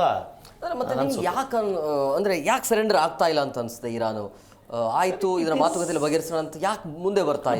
ನನ್ನ ಪ್ರಕಾರ ಒತ್ತಡ ಅಂದ್ರೆ ಆ ರೀತಿಯ ಕಿಚ್ಚುನ ಅಥವಾ ಹೇಗೋ ನಾವು ಎಲ್ಲವನ್ನು ಕಳ್ಕೊಂಡಿದ್ದೀವಿ, ನಮ್ಮ ಹತ್ರ ಏನು ಉಳಿದಿಲ್ಲ, ಆ ರೀತಿ ನಿರ್ಧಾರ ಚೆಸ್ ಅಲ್ಲಿ ಒಂದು ಹೇಳ್ತೀವಿ, when you push a king without even a single step. ಹಂಗಂದರೆ ರಾಜನಿಗೆ 1 ಸ್ಟೆಪ್ ಕೊಟ್ಬಿಟ್ಟು, ರಾಜನಿಗೆ ಚೆಸ್ ಬೋರ್ಡಲ್ಲಿ ಆಡೋಕ್ಕೆ 1 ಸ್ಟೆಪ್ಪು, ಅವನಿಗೊಂದು 6 ಜಾಗ ಕೊಟ್ಬಿಟ್ಟು ಒದ್ಲಾಡಕ್ಕೆ ಬಿಟ್ಬಿಡ್ತಾರೆ. ಆದರೆ ಇವ್ರು ಮೂಲೆ ಮಾಡ್ತಾ ಇದ್ದಾರೆ. ಅದಕ್ಕೆ ನನ್ನ ರೀತಿಯಲ್ಲಿ ಅರ್ಥೈಸೋದಾದರೆ, ಈ ಮಹಾಭಾರತ ಮುಗಿದ ನಂತರ ಅದಕ್ಕೆ ವ್ಯಾಖ್ಯಾನ ಕೊಡ್ತೀನಿ. ದುರ್ಯೋಧನ ಕೇಳ್ತಾನೆ, ಏನಪ್ಪ ಇದಿಷ್ಟೆಲ್ಲ ಜನ ಸತ್ರಲ್ಲ, ಅಣ್ಣ ತಮ್ಮಂದಿರೆಲ್ಲ ಹೇಳಿ ಕಳ್ಕೊಂಡ್ರಲ್ಲ, ನಿನಗೆ ಬೇಕಾಗಿತ್ತ ಅಂತ. ನಾವು ಹೇಳ್ತಾನೆ ಅವನು ವೈಶಂಪಾಯನ ಅನ್ನದಿದೆ ಅಂತ. ನಾನು ನೆಲಕ್ಕಾಗಿ ಹೋರಾಡಿದಂತ ತಿಳಿದೆಯೋ, ನಾನು ಛಲಕ್ಕಾಗಿ ಹೋರಾಡಿದೆ ಅಂತ. ನಾನು ನೆಲಕ್ಕೋಸ್ಕರ ಹೋರಾಟ ಮಾಡಲೇ ಇಲ್ಲ, ನಾನು ಹೋರಾಟ ಮಾಡಿ ಛಲಕ್ಕೆ. ನೆಲಕ್ಕೋಸ್ಕರ ಆಗಿದ್ರೆ 5 ಹಳ್ಳಿ ಕೊಡು ಅಂತ ಕೇಳಿದೆ ಕೃಷ್ಣ ನೀನು. ನನಗೆ ಹಸ್ತನಾಪುರದ ದೊಡ್ಡ ರಾಜ ನಾನು, 5 ಹಳ್ಳಿ ಕೊಡೋದು ಪಾಂಡವರಿಗೆ ನನಗೆ ಸಮಸ್ಯೆ ಇರಲಿಲ್ಲ. ನಾನು ಫೈಟ್ ಮಾಡಿದ್ದು ನೆಲಕ್ಕಾಗಲ್ಲ, ಛಲಕ್ಕಾಗಿ ಅಂತ ಹೇಳ್ತಾರೆ. ಹಾಗೆ ಅದನ್ನು ಇಲ್ಲಿ ವ್ಯಾಖ್ಯಾನಿಸಿದಾದ್ರೆ ಇದು ತೈಲ ನಿಕ್ಷೇಪಗಳು ನೆಲಕ್ಕಿಂತಲೂ ಮೀರಿ ಇದು ಛಲಕ್ಕೆ ತಿರುಗಿದೆ. ಹಾಗಾಗಿ ಛಲಕ್ಕೆ ತಿರುಗಿರೋದ್ರಿಂದ ಅದು ಅಂತ್ಯ, ಛಲದ ಅಂತ್ಯ ಯಾವತ್ತೂ ಕೂಡ ನಾಶ ಆಗುತ್ತೆ. ತಾನು ಹೊಂದ್ಕೊಂಡೋದ್ರೂ ಪರವಾಗಿಲ್ಲ, ಅವ್ರು ಹೇಳ್ಕೊಂಡು ಹೋಗ್ಬೇಕು ಅಂತಕ್ಕಂಥ ಮನಸ್ಥಿತಿಗೆ ಯುದ್ಧ ಬಂದಿದ್ದಾಗ everything is fair in love and war ಅಂತಾರಲ್ಲ, ಆ ಸ್ಥಿತಿಯಲ್ಲಿ ಹೋಗಬಾರ್ದಾಗಿತ್ತು. ಆ ಸ್ಟೇಜಿಗೆ ಇದು ಸಹಜವಾಗಿ ಇರಾಕ್ ನೋಡಿದೆ. ಇರಾಕಿನ ನಾಶ ಆದ ನಂತರದಲ್ಲಿ ಬಹುಶಃ ಈ ಥರದ ಆಲೋಚನೆಯಿಂದ ಹೊರಗೆ ಬರಬೇಕಿತ್ತು. ಅವರು ಯಾಕೆ ಬರಲಿಲ್ಲ ಅಂತಕ್ಕಂಥ ಆತ್ಮಾವಲೋಕನ ಆ ಒಂದು ಧಾರ್ಮಿಕ ಇರಾಕ್ರಿಗೂ ಇರಾನ್ಗೂ ಸರ್ ಪೊಲಿಟಿಕಲ್ ರಿಜಿಮ್ ಬೇರೆ ಥರ ಇದೆ. ಇಸ್ಲಾಮಿಕ್ ಫೌಂಡೇಶನ್ ಇದ್ದರೂ ಕೂಡ ಅವರನ್ನ ಮೆಥಡ್ ಏನು ಅಂದರೆ 88 ಸ್ಪಿರಿಚುವಲ್ ಗುರುಗಳ ಥರ ಒಬ್ಬರು ಇದಿರಿದ್ದಾರೆ. ಅವರುಗಳು ಏನು ಮಾಡ್ತಾರೆ ಅಂದರೆ ಪ್ರತಿಯೊಬ್ಬರನ್ನು ಆ ಸುಪ್ರೀಮೋ ಅನ್ನೋರನ್ನ ಲೀಡ್ ಮಾಡೋದಕ್ಕೆ ಒಂದು ಸ್ಟ್ರಕ್ಚರ್ ಇದೆ. ಅದರಲ್ಲಿ ಇರಾನಲ್ಲಿ ಇಲ್ಲ. ಅದು ಇರಾನಲ್ಲಿದೆ ಸರ್, ಇರಾಕಲ್ಲಿ ಇರಲಿಲ್ಲ. ಸರ್ದಾಮ್ ಹುಸೇನ್ ಹೋಗಿದ ತಕ್ಷಣ ಕಂಟ್ರೋಲ್ ತಗೊಳಕ್ಕಾಯ್ತು. ಈಗ ಏನಾಗುತ್ತೆ ಅಂದರೆ ಆ 88 ಜನ ಒಬ್ಬರನ್ನ ಹೋದರೆ ನೆಕ್ಸ್ಟ್ ಯಾರು ಬರಬೇಕು ಈ ಥರ ಆದರೆ ಏನಾಗುತ್ತೆ ಅನ್ನೋದಕ್ಕೆ ಮೊದಲೇ ಪೂರ್ವಾಭಿತವಾಗಿ ಅವ್ರು ಚೆನ್ನಾಗಿ ಪ್ಲಾನ್ ಮಾಡಿ ಇಟ್ಕೊಂಡ್ಬಿಟ್ಟಿದ್ದಾರೆ. ಅದಕ್ಕೆ ಅಮೇರಿಕನ್ ಪ್ಲಾನ್ಗಳು ಸಕ್ಸಸ್ ಆಗ್ತಾ ಇಲ್ಲ. ಇವಾಗ ಅವ್ರಿಗೆ ಗೊತ್ತು ಇಸ್ರೇಲಿನ ಸ್ಟ್ರಾಟಜಿ ಏನು ಅಂದರೆ ಟಾಪ್ ಹೆಡ್ಗಳನ್ನ ಹಂಟ್ ಮಾಡಿ ಹೊಡೆಯೋದು. ಸರಿ, ನೀನು ಹೋದ್ರೆ ನೀನು ಹೋದ್ರೆ ನೀನು ನಾವಿಲ್ಲದೆ ಇದ್ರು ಕೂಡ ಇಂಡಿಪೆಂಡೆಂಟ್ ನೀವುಗಳು ಅದನ್ನ ಡಿಸಿಷನ್ ತಗೊಳ್ಳಿ ಅನ್ನೋ ಥರ ಡೈಲ್ಯೂಟೆಡ್ ಸ್ಟ್ರಕ್ಚರ್ ಇಟ್ಟಿದ್ದಾರೆ. ಆದ್ರಿಂದ ಇದನ್ನ ಅಮೆರಿಕಾಗೆ, ಇಸ್ರೇಲ್ಗೆ, ಇರಾನನ್ನು ಮಾಡೋಕ್ಕಾಗಲ್ಲ. ಮತ್ತೆ ವಾರ್ ಬೂಟ್ಸ್ ಅದನ್ನೇ ಅಮೆರಿಕ ಹೇಳ್ತಾರೆ, ನಾನು 3,000 ಜನ ಅಲ್ಲಿ ಅವ್ರ ಹತ್ರ 10 ಲಕ್ಷ 20 ಲಕ್ಷ ಜನ ವಾರ್ ಸೋಲ್ಜರ್ಸ್ ಇದ್ದಾರೆ. ಡೈರೆಕ್ಟ್ ಲ್ಯಾಂಡ್ ವಾರ್ನಲ್ಲಿ ಇಳಿಬೇಕು ಅಂದರೆ ವಾರ್ಗಿಳಿಬೇಕು. That will take a lot of money. ಅದು ವರ್ಲ್ಡ್ ಈಗ ತಗೊಳಕ್ಕೆ ಸಾಧ್ಯ ಇಲ್ಲ. ಅಂದರೆ ಇರಾನ್ ಪ್ಲಾನು ಆರ್ಥಿಕವಾಗಿ ಕುಗ್ಗಿಸುವಂಥ ಕೆಲಸ ಇದು ಅಮೆರಿಕದ ಮೇಲೆ.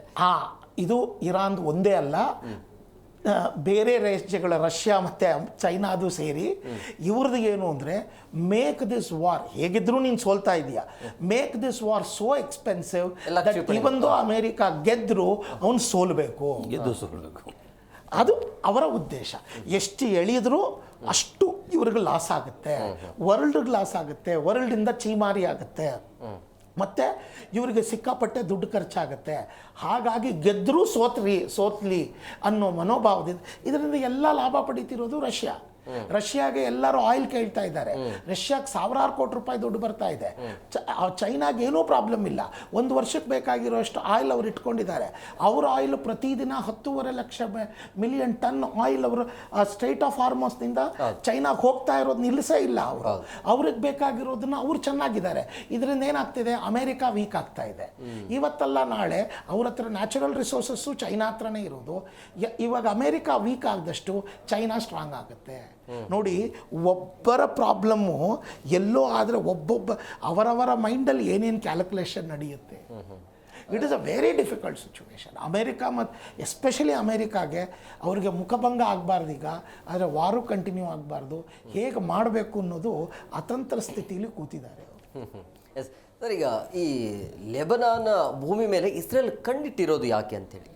ಇಸ್ರೇಲ್ ಭೂಮಿ ಮೇಲೆ ಅದು ತನ್ನ ಒಂದು ಬಾರ್ಡರ್ ಪ್ಲೇಸ್. ಅದು ಅಂದರೆ ಹೋಗ್ತಾ ಅಲ್ಲಿ ಏನಾಗಿದೆ, ಅಲ್ಲಿ ತಮ್ಮ ಹೆಫ್ಜುಲ್ಲಾ ಅಂತಕ್ಕಂಥ ಗ್ರೂಪ್ ಇದೆ. ಹಿಜ್ಬುಲ್ಲಾ ಸಾರು ಒಂಥರ ಧಾರ್ಮಿಕ ಮೂಲಭೂತವಾದಿಗಳು, ವೆರಿ ಬಿಗ್, ಅವ್ರ ಒಂಥರ ನಂಬರ್ 1 ಭಯೋತ್ಪಾದಕರು ಅಂತಾರೆ. ಕರೆಕ್ಟ್. ಅವ್ರನ್ನ ನೀವು ಮನಸ್ಸಕ್ಕೆ ಸಾಧ್ಯನೇ ಇಲ್ಲ.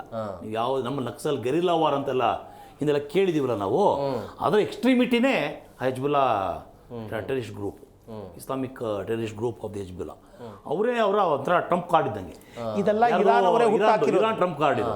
ಹಾಗಾಗಿ ಆ ಹಿಜ್ಬುಲ್ಲಾಸ್ ಏನಾದರೂ ಎಷ್ಟು ಸ್ಟ್ರಾಂಗ್ ಇರ್ತಾರೋ ಅಷ್ಟು ಇಸ್ರೇಲ್ ತನ್ನ ಗಡಿ ಭಾಗದೇ ಇರತಕ್ಕಂಥ ಒಂದು ಪ್ರದೇಶ ಲೆಬನಾನ್, ಅದರ ಸಂಪೂರ್ಣವಾದಂಥ ಒಂದು ಬಾರ್ಡರ್ ಇದ್ದಾರೆ ಅವರು.